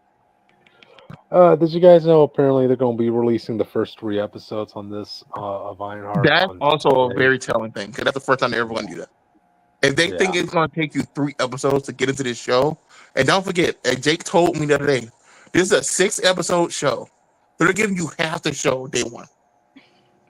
Like I know that Echo they did they released the whole show like in one go, right. But at least they released the whole show. Yeah. Like I don't understand why they didn't do it with this one. But you know what? Regardless. Yeah. That what makes me think they're not throwing you out there to die. In the sense that they felt like they did with Echo. They felt like they still want you to watch this weekly. They want you to do something with this. But why did you wait so long to do the trailer then? I don't know, man. It's like, why did they take so fucking long with this trailer? You could have just released it like a month or 2 ago and just like do whatever afterwards. Like it wouldn't be that hard to release a fucking trailer for a show. Here's my theory of Ironheart, right? When they brought her into the MCU, I'm pretty sure they brought her in with the idea that they were going to bring her into many other projects, like maybe even being well, not maybe. Of course, they were going to put her in the Young Avengers, this and that. Maybe put her in the next Avengers film. But right now, they're reworking a lot of their strategies, and as far as Ironheart's show goes, they want to wait to see what the reaction is from the general public on Well, yeah, Ironheart. well, they won't get much of a reaction if they're not advertising it. But if it's good enough and word of mouth spreads, that's going to give views. Because, like, remember, at the end of the day, anybody who subscribes to Disney Plus, right? The second you open up your Disney Plus account, they immediately show you what the new release is of the week, and you will have advertisements for Ironheart in this. So, For y'all who seen the trailer, did they show Doug's demon form? They started to. They didn't fully do it yet. Nah, if they do that, I'll definitely watch the full show just to see how that. Yeah, goes. they didn't fully show it. It's going to be weird though to see a villain who mostly uses guns fight an Iron Man person. Yeah. Yeah, they didn't fully show it. They started to show a little bit of it, but not like fully because they didn't want to spoil it, Yeah, you basically don't have to pull the Superman situation and say like because it's magic, it can pierce armor because armor. It's just like they forgot that people don't really realize, but the hood was supposed to just be a Spider-Man rogue person, in the same sense of like, so we don't want to use Hammerhead anymore. We need a new person to run a game. The Hood is a Kingpin. And then he became a little bit bigger than he was. Yeah, Hood is a Kingpin wannabe in the comic audience. So, yeah. And yeah, he was on the Dead Avengers, which was weird. Not only he was also a part of the Doctor Doom's cabal. Yeah, I'm gonna look. For a bit, yeah. He was on there until he insulted Doom and kept asking about his mom and stuff, and then Doom banished him. Dude, now you just reminded me of something, Austin. Like, the peak of Hood's character in the comics was when he formed his own Dark Illuminati. Apparently, the Hood, who goes by Lord Hood now, was a part. He was a ghostwriter for a bit, apparently. Yeah, that's recent. That's like the last book before the current book. Oh, okay, gotcha. They've been teasing that they're going to bring him to Marvel Rivals, the Hood Ghostwriter. Gotcha. Why not just the Hood and then bring in a ghostwriter, like someone who goes by ghostwriter? To be fair, the Hood Ghostwriter is a lot different than a regular one. So they can still get away with both. But I just think it's to give him like a wide variety of power. So he has the guns at his primary fire. His main two skills probably be magic, and the last one be like Ghostwriter related, I guess. I don't know. We got dialogue from, like, you can literally look up the leaked dialogue from the files about him talking. So either he was Ghostwriter or he lost it, or he's Ghostwriter as the one he named. I have to ask you guys a very specific question. If you would choose a villain for this show that wasn't the Hood, who would it be? I would like her to fight old Iron Man villains just so we can see more on screen. I'd like to see her fight like Blizzard, the Unicorn dude, Stiltman. I think that'd be interesting as the first villain. Oh, dude. Well, actually, Austin, that would be a deep dive if they do Blizzard. Because remember, Blizzard was already an established character in the MCU. He was in Agents of S.H.I.E.L.D. So I forgot about that. But there's a lot of Iron Man villains that never get to shine ever. So it would have been cool to see her as a season 1 villain fight one of those, and then move on to something bigger. Yeah. But I'm not going to fault them for doing the Hood. The Hood is small time, but the Mephisto thing is kind of crazy. And yeah, plus, I don't think we need Mephisto here. Yeah, and plus, like, I know that like we all were talking about, like, keep in mind for many of these shows that were coming out, we were all like, "Where's this is when WandaVision, Agatha." That's like what we thought he was going to be the villain in Doctor Strange for a while. No, it was supposed to be Nightmare. No, we know Nightmare was the original guy, but people still thought Mephisto was going to be in. And some people thought he was going to be in Madness, It's like a cameo thing, like one of the rounds they go through. I don't know. No. To be honest with you, if it Gotcha. was up to me, I would have put Dream Queen into Doctor Strange, but that's just a me thing personally. I think she would have Gotcha. fit way better. If I had to pick the villain for this series, I will go with her father. That was in the comics. That would have worked too. Family Feud ain't a bad season 1 villain situation. Yeah. It also gets it out the way early. You don't have to worry about it later. Exactly. So, all right then. You guys have any final thoughts on this before we move I on? still can't believe we got a Kamala Khan show and an Ironheart show before we got anything with Nova. Wow. But that still salt blows to my the mind wounds. as a fan. That's salt to the wounds, man. Yep. So, all right then. I guess with that, we should probably move on, audience. So, Austin, you want to do the honors? Yes. For the first time, I think ever, we're getting a AAA G.I. Joe game. And it might just be Snake Eyes, but the only leaks we have for it right now is Snake Eyes. Well, his hands. Like, we don't have his face or anything like that. The person had it, but he cropped it because he didn't want to, like, it was trying to avoid some type of legal issue. Mm-hmm. I don't know. The way you try to explain it. But if this is real, this is officially real. Mm-hmm. I just think it's funny because, like, why now? The last G.I. Joe game we got was a version of an 80s beat 'em up. Mm-hmm.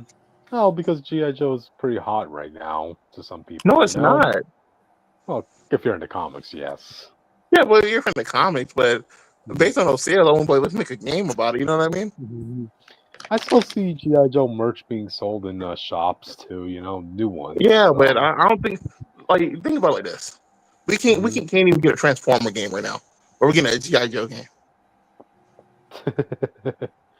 we done had 3 Transformer games announced and canceled, and now we're getting a G.I. Joe game. Well, I mean, to be fair, like a Transformers game has been a pretty consistent thing in the past couple of years. Like G.I. Joe though. When was the last time we had a G.I. Joe video game? I just told you, it was like 3 years ago.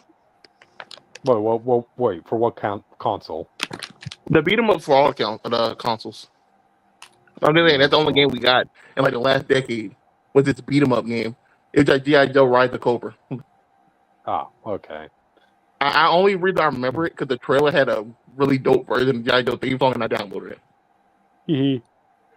But I'm excited for it, obviously. But yeah, I mean, it's just weird timing because he's not even in the comics yet, so you can't even be like it's the comics reason. if it game really is just Snake Eyes, he hasn't even made it to the comics. Maybe be fair, maybe he's going to make it to the comics by the time they make that announcement for the game. Yeah, but as of right now, we have a way to get to him, but we have not seen him. Yeah, you would think like the fact that you don't really need to get a voice actor for Snake Eyes will make him an easy character to do, but I guess not. So yeah, man, I kind of wish this is going to be cool, but I feel like on your first game back, especially because you don't know how people are going to enjoy, how many people still like video game wise enjoy the franchise, and then like the crossover movie between G.I. Joe and Transformers it might still be coming, or it got canceled. We don't really know. We believe it got canceled. Mm-hmm. So it just feels like there's not a lot of ways to test the water before you even send this game out there. Yeah. I probably would have did some type of free-to-play G.I. Joe, like Call of Duty type game first. And then did announce the AAA game. I guess just to get people back into G.I. Joe, into the thing. Probably like a free-to-play version like Star Wars Battlefront 2, where you can pick like the G.I. Joe side or the or Cobra side, and fight the war and stuff. Upgrade and end up picking the heroes like Duke or Cobra Commander and stuff. I feel like you could have did a lot with that before you just threw out a AAA game that's probably going to be like $70. Well, I guess they must have a lot of confidence in this adaptation. So let's see what happens when that trailer comes out. Hopefully we'll get this. We're hoping for it. This outfit looks very over designed. To be fair, look, he's wearing his regular outfit, but he had like a harness on top to hold his weapons. It just looks like a lot. This kind of feels like he's a modern day special forces soldier rather than just a ninja, you know. So like this stuff got to be genuine if he runs. Exactly. But all right then. Well, let's hope the trailer's good. So, all right, you guys want to move on? Sure. All right. Jake, go ahead, announce it now that you ruined this. Wait. Are you gonna skip a topic for this? What? Jake don't get announced this? No, I'm after this. My topic. No, I told Jake to announce it. No, he's not announcing this. Galactus first look. Galactus J. Trump. The reader hater is not announcing a Fantastic Four topic. The Reed hater. I'm siding with the villain. I want him to be Reed. This is my guy. This is my corner. Wait, you hear that, audience? Jake wants to have a whole planet's worth of population to be a sacrificial lamb if it means he gets to destroy Reed Richards. Reed as the fraud he is. Why don't you write a book, an article? Like, no, you know how like John Walker was doom scrolling his article about like, you know, the fall of a hero, the John Walker story? Jake needs to be the person that says the fraud of a man, the Reed Richards story. You know? So like Jake. No. I just don't like his mouth. Other than that, he looks cool. I guess you don't like his what? I like his mouth. I don't like his mouth area. I did the same thing. I don't get why all powerful being would portray himself as old. Right. Well, I mean, he wouldn't really give a crap of what people think of him. I mean, he's killing people. Problem with the Galactus is that you look at him and see him as your race. So it feels weird that we look at him and see an old man. We see Galactus. We see Trump. He's the scariest man alive. Stop saying that. It doesn't look like Trump. It doesn't, Jake. It's not funny. Stop saying that. To me, bro. Stop making that happen, Jake. All right. Nope. I wasn't thinking that when I first saw him. It's you. You're the one who's seeing him everywhere. You know? So I call him like I said. You're the one seeing him everywhere. But I will say, I think he could use a brighter purple. I get he's in space stuff, so I don't want to do that. I know. I don't want him to have a brighter purple. I hate people who say that. I'm not anything, Jake. I hate it because this is not our universe Galactus. Let him look however the fuck you want to look like. At least he is purple. When we get to our universe and our Galactus, Al can be more comic accurate. I don't want him to look comic accurate and the same person show up again. I don't think it's gonna look much different. I think it's gonna be brighter purple if it's our universe. I think the one we see in our universe will be brighter.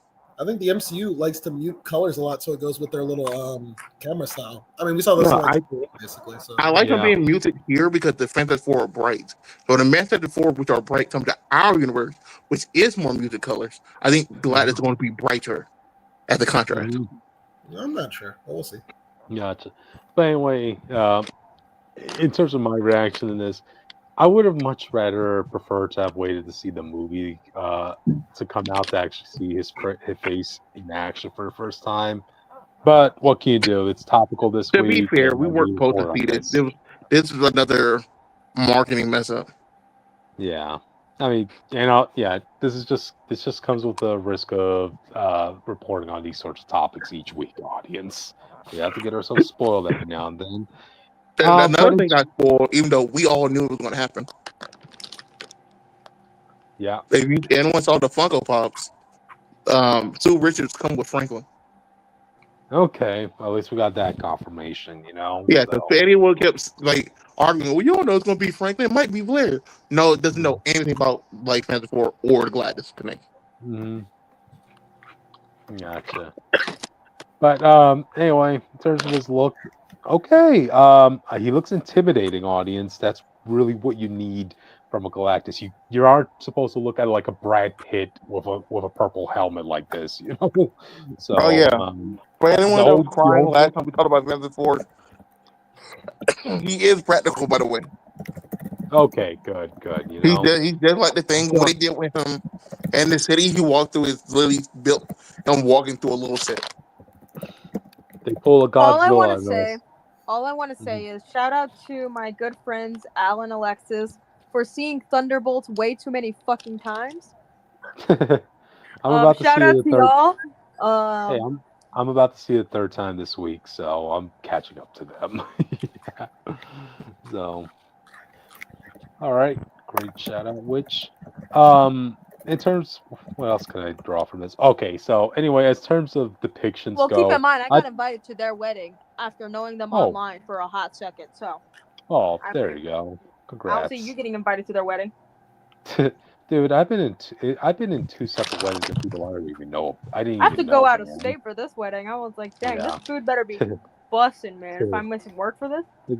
it's a true story, man. When I went to my country a couple years ago, I got invited to two separate weddings of people I didn't even know. So yeah, yeah. Anyway, in terms of how depictions go, audience, I gotta say this Galactus looks pretty spot on. I mean, yeah, does he look a little bit old in the face area? Okay, yes, but like he is a centuries, no, eons level figure, so I'll expect him to be looking a little bit old. When you see him walking up to you, I'm like, this guy is like intimid. This guy will have to look intimidating standing in front of you. The only thing that they have left is his voice. If they could just nail the voice, then I feel like we have a proper depiction of Galactus, audience, you know? So crossing my fingers for that. Keep it deep, keep it ominous, keep it godlike, you know? So Jake, what are your thoughts on this, man? Come on. Come on. What, Galactus? He gave his Yeah. thought. Yeah, I already You were did. here for that.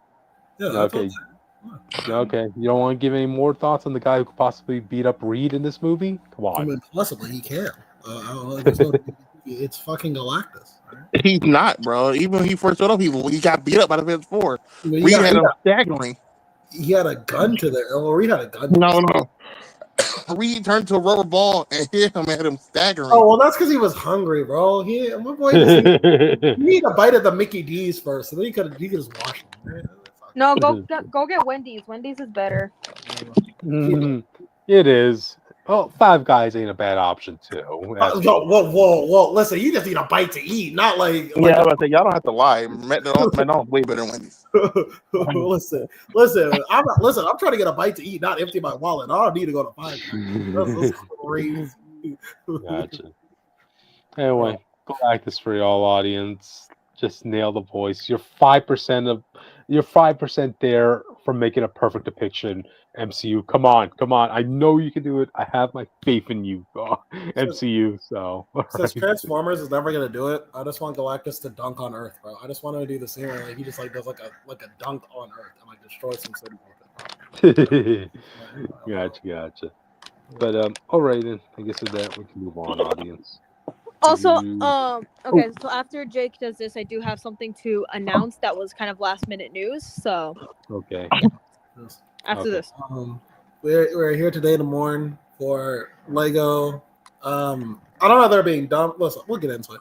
Point was there was this awesome fan team that was doing their own Bionicle Toamata video game. As a fan game, it looked really good for a fan game. They even got Cairo Shell, who we haven't gotten to her yet in the reviews, but Cairo Shell is a big name in the Bionicle universe. Bionicle started hiring bands in 2004, 3-ish, and to do songs for their little toy lines. And in the back, they used to just be one band per arc, but Cairo Shell became so iconic since the Toa Mahi arc that she came back for like every arc afterwards. And so they got her to do an original song for this fan game, As Above, So Below. I like the song. It's not her best, but I like it. And it just looked great, man. It looked great. And so this team was coming out and they were like, listen, we've been working very closely to make sure that it fits the guidelines that Lego set.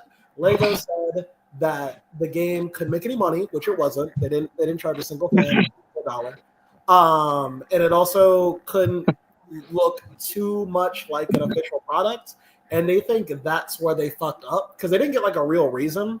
It's just that when people, because they put disclaimers like everywhere that this is not an official work, this is a fan game, yada yada yada. But they suspect that the game's quality was getting to a point where people just assumed it was a real Lego Bionicle game, and Lego said, "Stop that shit." and they shut it down. Which, to be fair, is like kind of a flex, low key.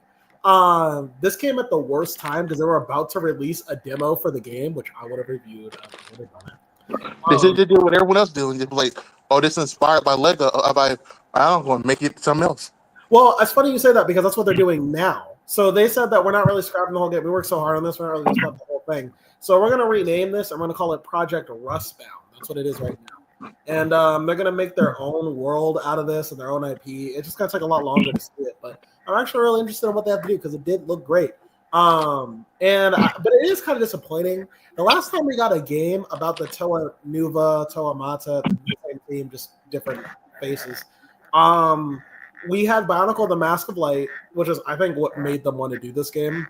The Mask of Light video game was the Toa Mata storyline, and then halfway through you played the Toa Nuva storyline, but they were kind of rushed because the game wasn't really like well developed. It was cool, but we didn't really get like the full experience. And this is supposed to be like the whole Toa Mata story. So you're about to fight the Rahi. So it's the 6 characters off the shore. The Toa Mata were going to awaken, and then we're going to fight the Rahi off, and then eventually fight Makuta in his little shadow form. And that would have been kind of a cool adaptation to see in a video game form. But you know, I guess it was too good to be true. I hold out hope though. They say they think it's because it looked too good. I hold out hope that wasn't the case. I hold out hope that maybe Lego is saying we don't want you to do that because we're thinking of doing something with Bionicle right now, and this might interfere with what we're trying to do. Because if they're gonna bring Bionicle back, I would rather they start with the Toa Metru, because it's a prequel anyway, and it has more lore and it gets people into it. But it is possible that they start with the Toa Mata again, and why would they choose to randomly bring this back now? Because why not? Like, the companies bring back old franchises all the time. So I mean, like, if they want to try something, they can. So you're just basing it off nothing. What are you telling me? I'm basing it off the fact that they canceled the fan game, and it's a speculation. It doesn't have to be accurate. But as I was saying, they could bring, if they brought this back, you would start with it. They might start with the Toa Mata for brand recognition. Even though I think they should really start with the Toa Metru. But yeah. Hopefully we'll see, but probably not. It is what it is. I will be sticking around with this fan project, and I'll see what Project Rustbound is. I'll see what Project Rustbound is about when it comes out. I am excited to see what they're doing with it, though. So, it is cool. Now go to cry. Hold on. That's what it is. Hold on, I gotta send that picture real quick. I promise. I guess it is true what they say, that even a devil, even a Lego can cry. Go ahead. I'm quicking. Go ahead, Jake. Start filling up time by talking about Sonic. Well, there was you have a couple more minutes. There was one Sonic X episode where Sonic. Hey, Cryptid, I sent you the picture. Okay. Give me a minute. Or Sonic, keep talking about Sonic. Sonic kicked a tank, the little nozzle. What do you call it? The little hose on the end of the tank, and he bent that shit. And I remember seeing that, and at the time I was like, "What the fuck?" I don't know why that shocked me so much. Because Sonic has like hit gods and shit with the homing attack, but seeing him just like kick a tank was like kind of fucking crazy. That was during the shittily adapted Sonic Battle arc, though. Really didn't like the way they adapted that arc, but you know, it is what it is.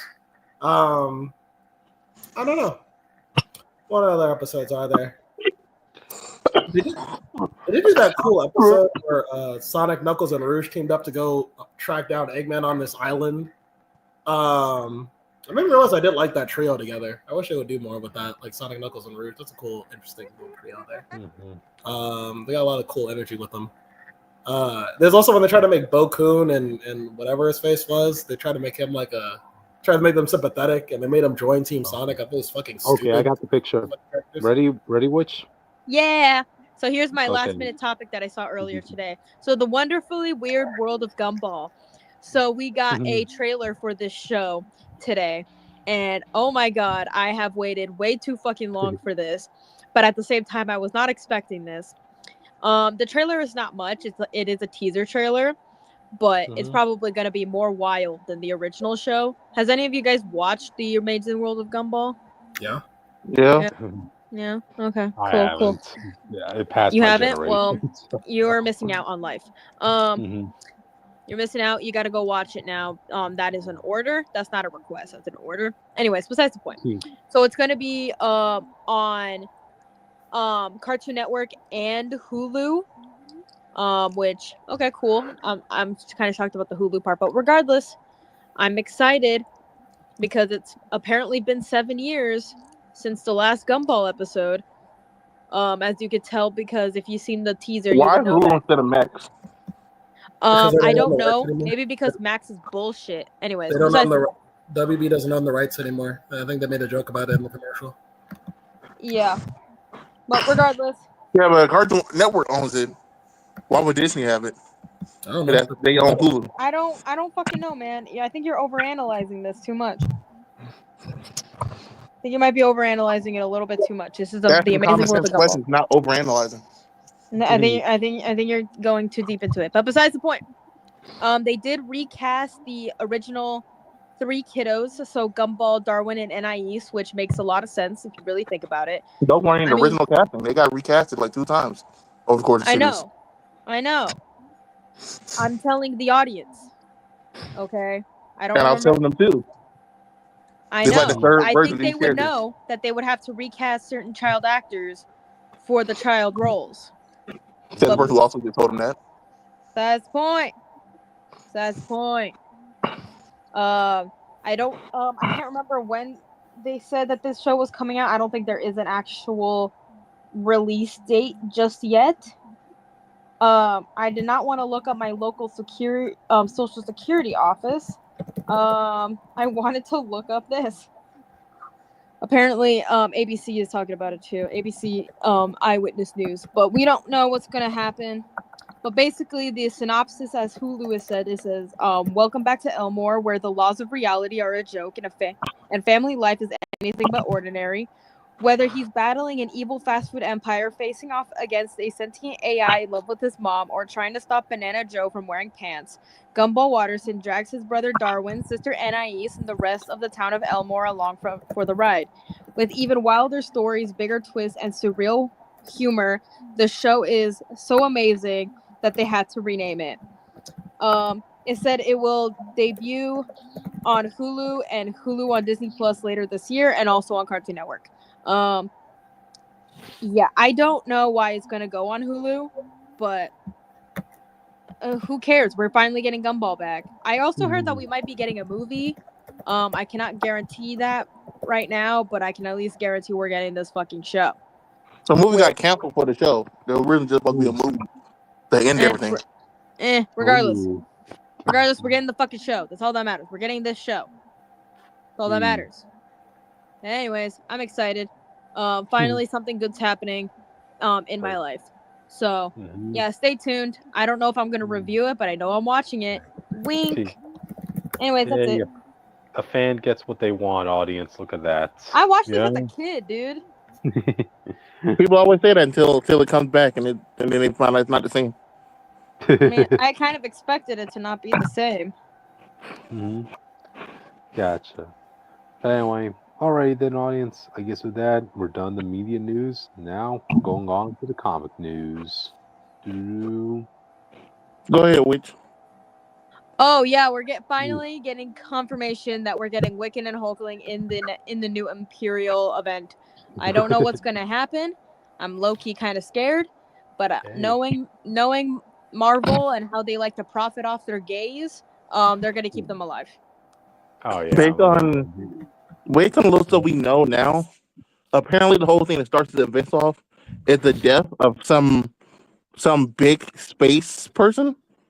Okay. Probably gonna someone gets assassinated.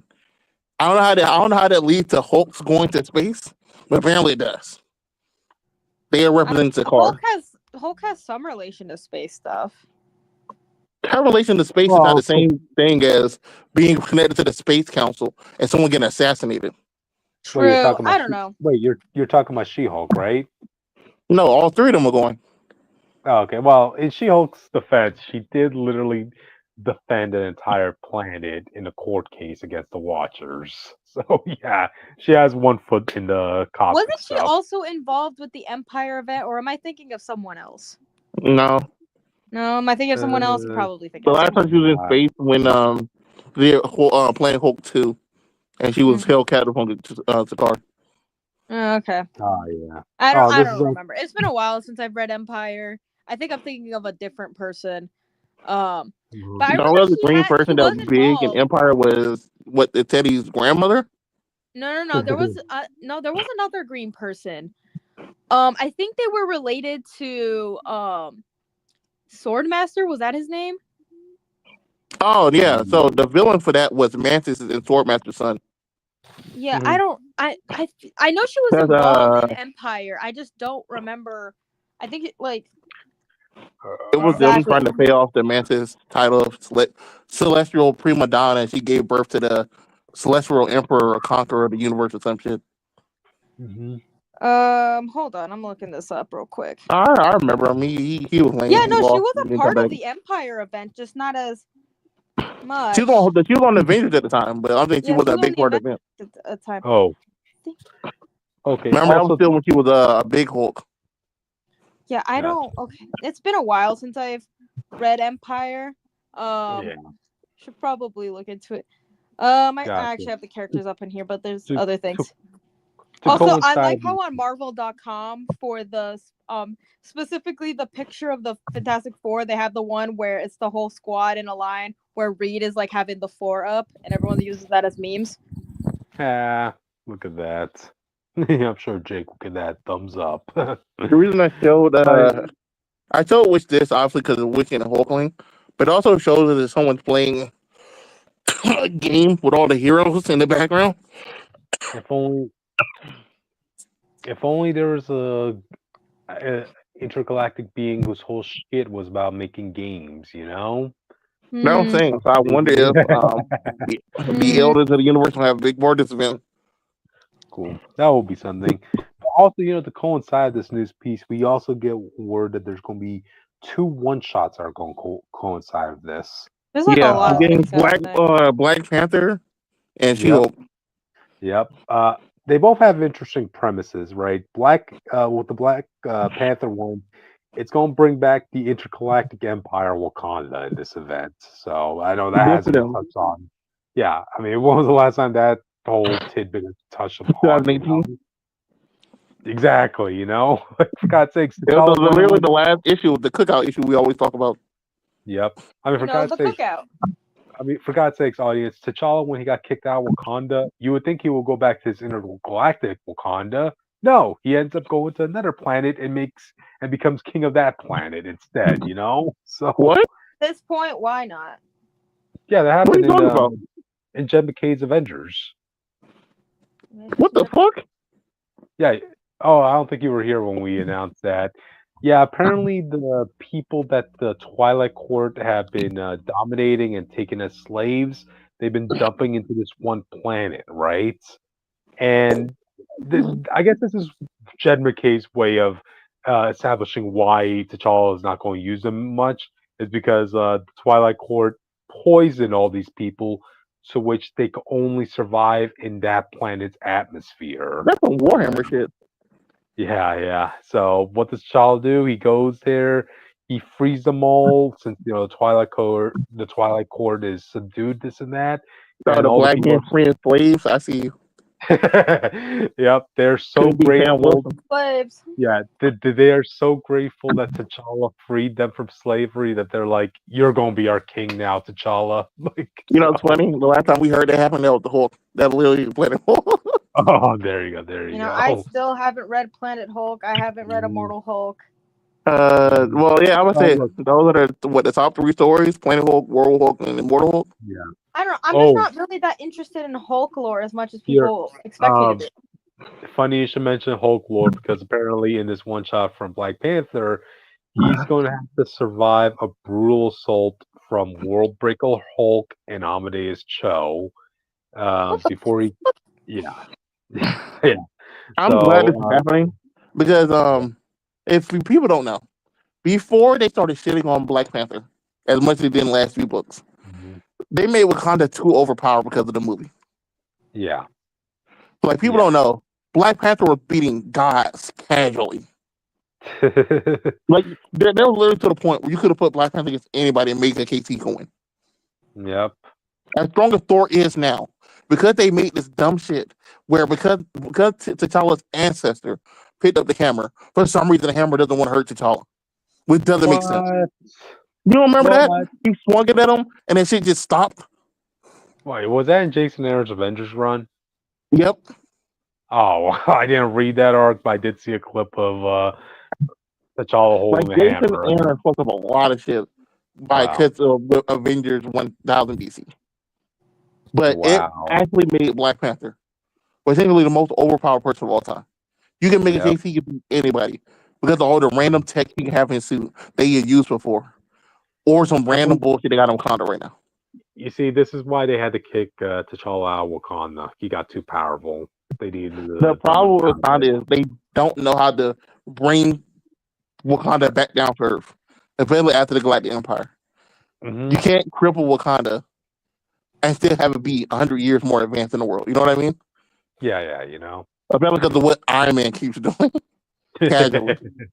So it's a hard balance, and they don't fucked it up. So I hope T'Challa gets his ass whooped. I don't want this to be a fight. Because even T'Challa in Immortal Hulk, T'Challa was doing great against Hulk when he jumped his ass. Yep. You want I need Hulk to beat the dog shut this man. You want to see? I need Black Panther humble.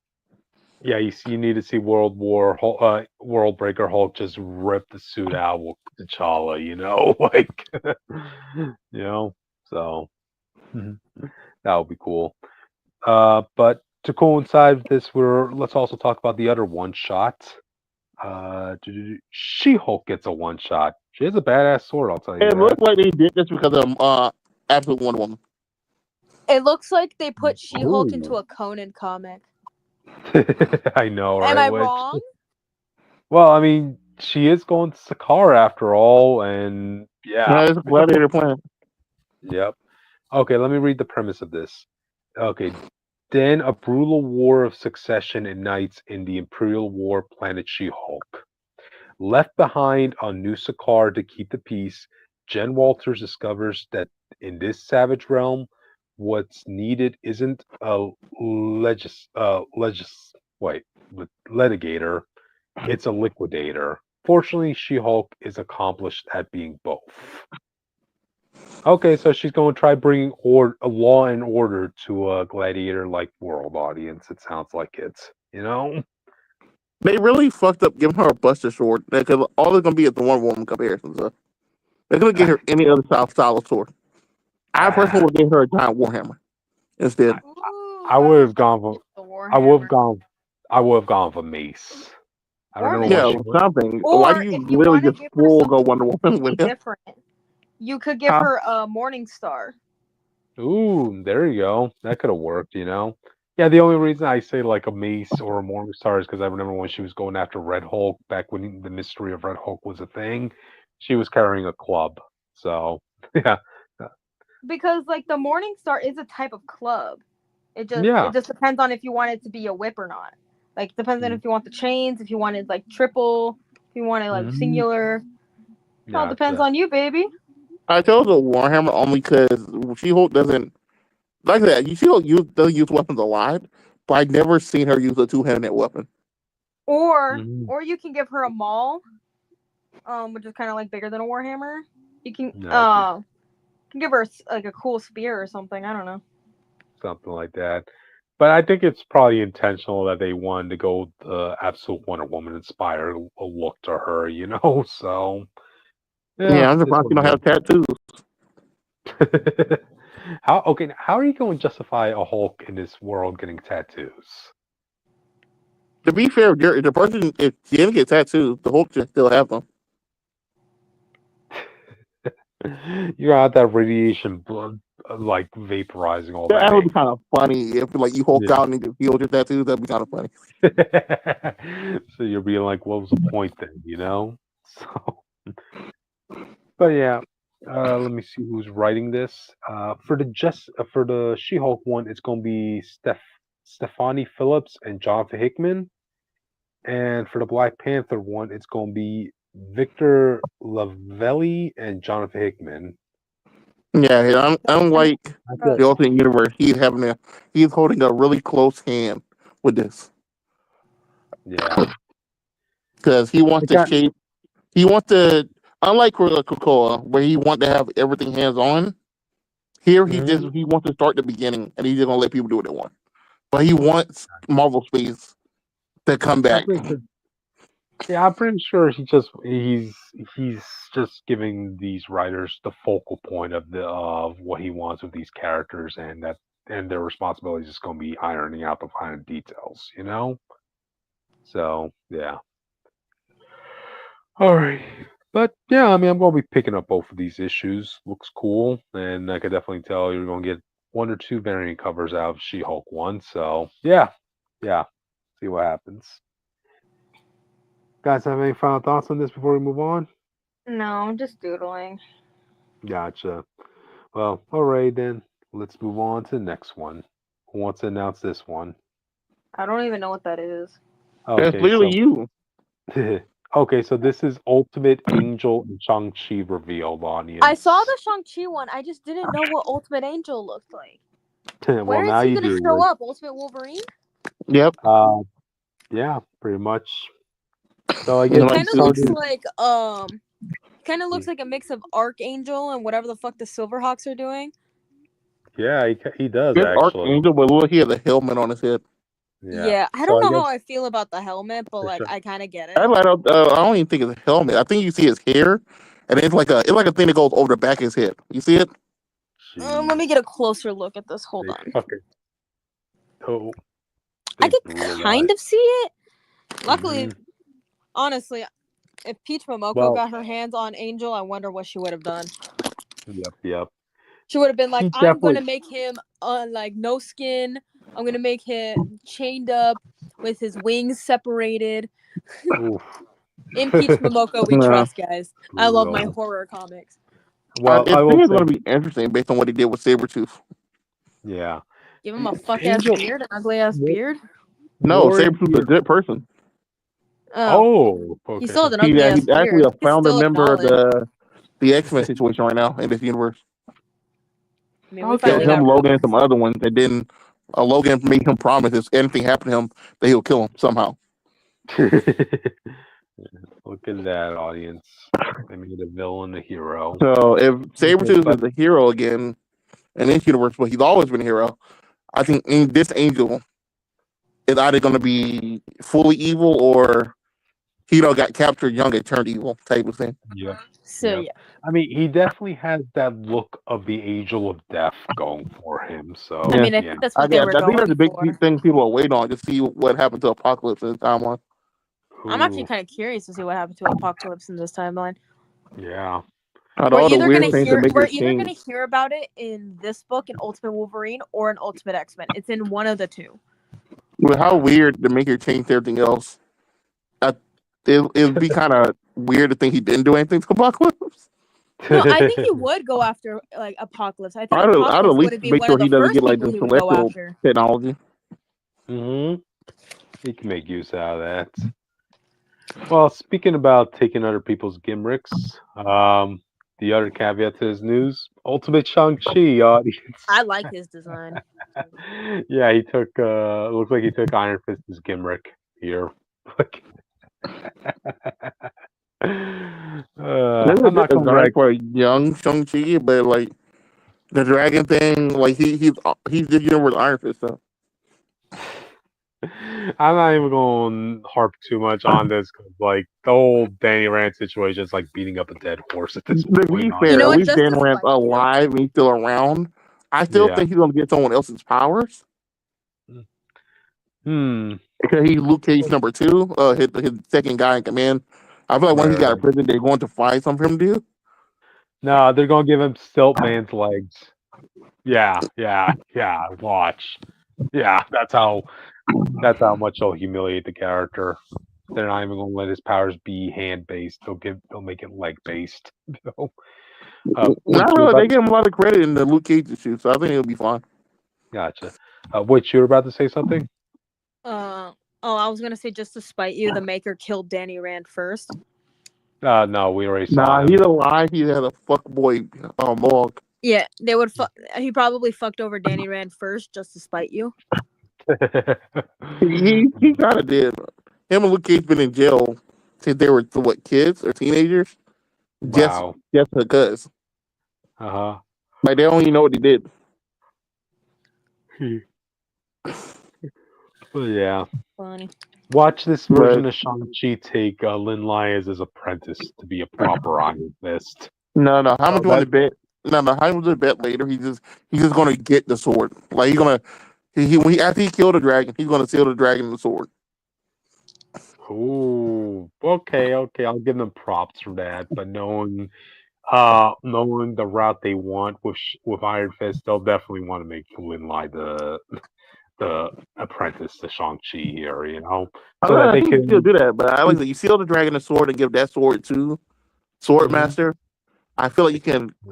I feel like there's a way to get the best of both worlds without fucking them over again.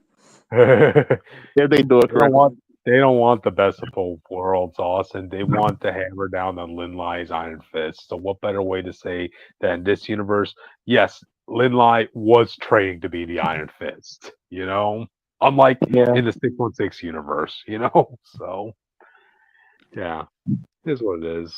So audience, Shang-Chi with the power of chi that could form dragons, apparently. I mean, it's in the So name. I don't know what to tell you. yep. This is The what Iron y'all. Fist could do this. This is what Twitter wanted at the end of the day. So, all right. Bitch, are you even on Twitter half the time? Have you seen half No, the this shit that this people want? this is what Twitter wanted. They cried about it. Marvel made a change, and they cried Yeah, about the change. Which they I think is felt like. funny that they would partially listen to the fans. They don't listen to the fans a lot of the time. Shit. Well, they did listen to the fans. They Not got all rid the of time. Danny. They Not got all the rid of time. They don't Danny. listen to us all the time. Mm. If it was up to Well, us, we would have already had a Richter and Shatterstar story in Marvel Pride. But no, we mhm. haven't No, actually the ever only had reason they that. listen to fans is because also the Iron Fist show was not doing Um, good. So they're like, yeah. oh, fans don't like Danny. We'll change Danny. Mm. Gotcha. So, all right then, audience. You guys have any final thoughts before we move on to the last topic of the night? I like both of these designs, and I'm curious to see what they do in action. He Gotcha. like he tipped one. Also, are we getting Ultimate Alpha Flight? No, we aren't. I just wanted to ask that. Put it in the universe. I'm putting that in the Jake, universe. mute witch, please. Jonathan Hickman, hit me up. I have Jake, ideas. Oh my god. All right, guys. Let me Let's move have my on. special interest, Austin. I'm not killing you. I'm actively dying. Okay, not Ooh, because of me. gotcha. That's All your right. own fault. Well, all right. Well, let's move on to the last topic, audience. So, Oh, Thing and Friends Part 2. no, not Thing and Friends. Thing versus the Marvel Universe, Thing. which Literally, this is Part 2 to Marvel 2-in-1 with the Thing. Have you ever read any of them? no, this is Marvel all on one. Yeah, Part 2 to Marvel 2-in-1 because now the Mhm. Thing has beef with everyone because he had to help every single fucking person during Thing and Friends. So he's like, fuck all That is his you own bitches. fault. I'm going to Mhm. fight you guys. Can I have something, Austin? Can I have this one thing, please? Can Jesus I have my Christ. I made just up wanted this head one canon about thing. a comic book, please? No. Let me have this one thing, okay? Let me have this one thing. Gotcha. We Gotcha. report the news. We're not about to spread our head canon. This is a partial headcanon, okay? Partial headcanon. Because this is literally, because remember, we had Marvel 2-in-1, which a lot of those issues had the Thing in it. And now we're having Yeah. Marvel all on one, the Thing versus the Marvel Universe. So this is kind of like a part 2 to that. Look, we did to Scott. Look, this is your fault. Look, we did to Scott. I don't give a fuck about Scott. No. No. Look at him Honestly, trying to I step can't on wait the for the Hulk's thing. head. I can't wait for the Thing to permanently make sure that Charles Xavier stays in that fucking wheelchair or whatever the fuck he's doing. What did he do to Ben? Exist. I can imagine him going to Silver Surfer and like, oh yeah, you had a thing with my wife, didn't you? So bam. What? Wait, wasn't that something in the comics? If it was, I don't remember it. I don't Okay, think so. I saw something that they had a previous romance in the past. Why don't you Google But, it? gotcha. If anyone, But should we anyway, find a oh, Human Torch about this shit? Okay, this might actually spark some interest. Actually, this issue is going to be written by Ryan North, the current writer of the Fantastic Four book. Hey yo, maybe he's gonna beat the shit out of Reed, Jake. Okay, let me read the premise. Here's hoping.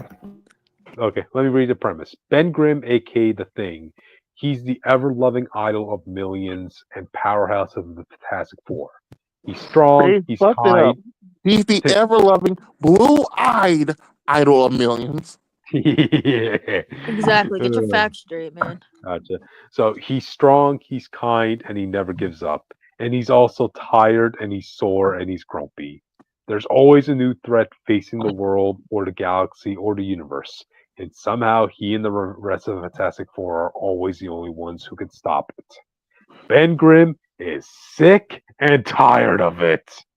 He just wants a break, but when he returns to Earth after a solo mission in space to discover the Fantastic Four have turned against him, along with the rest of New York and apparently the entire world. He's got a mystery to solve and a whole wide world to clobber. Okay, so this is basically like the Planet Hulk situation.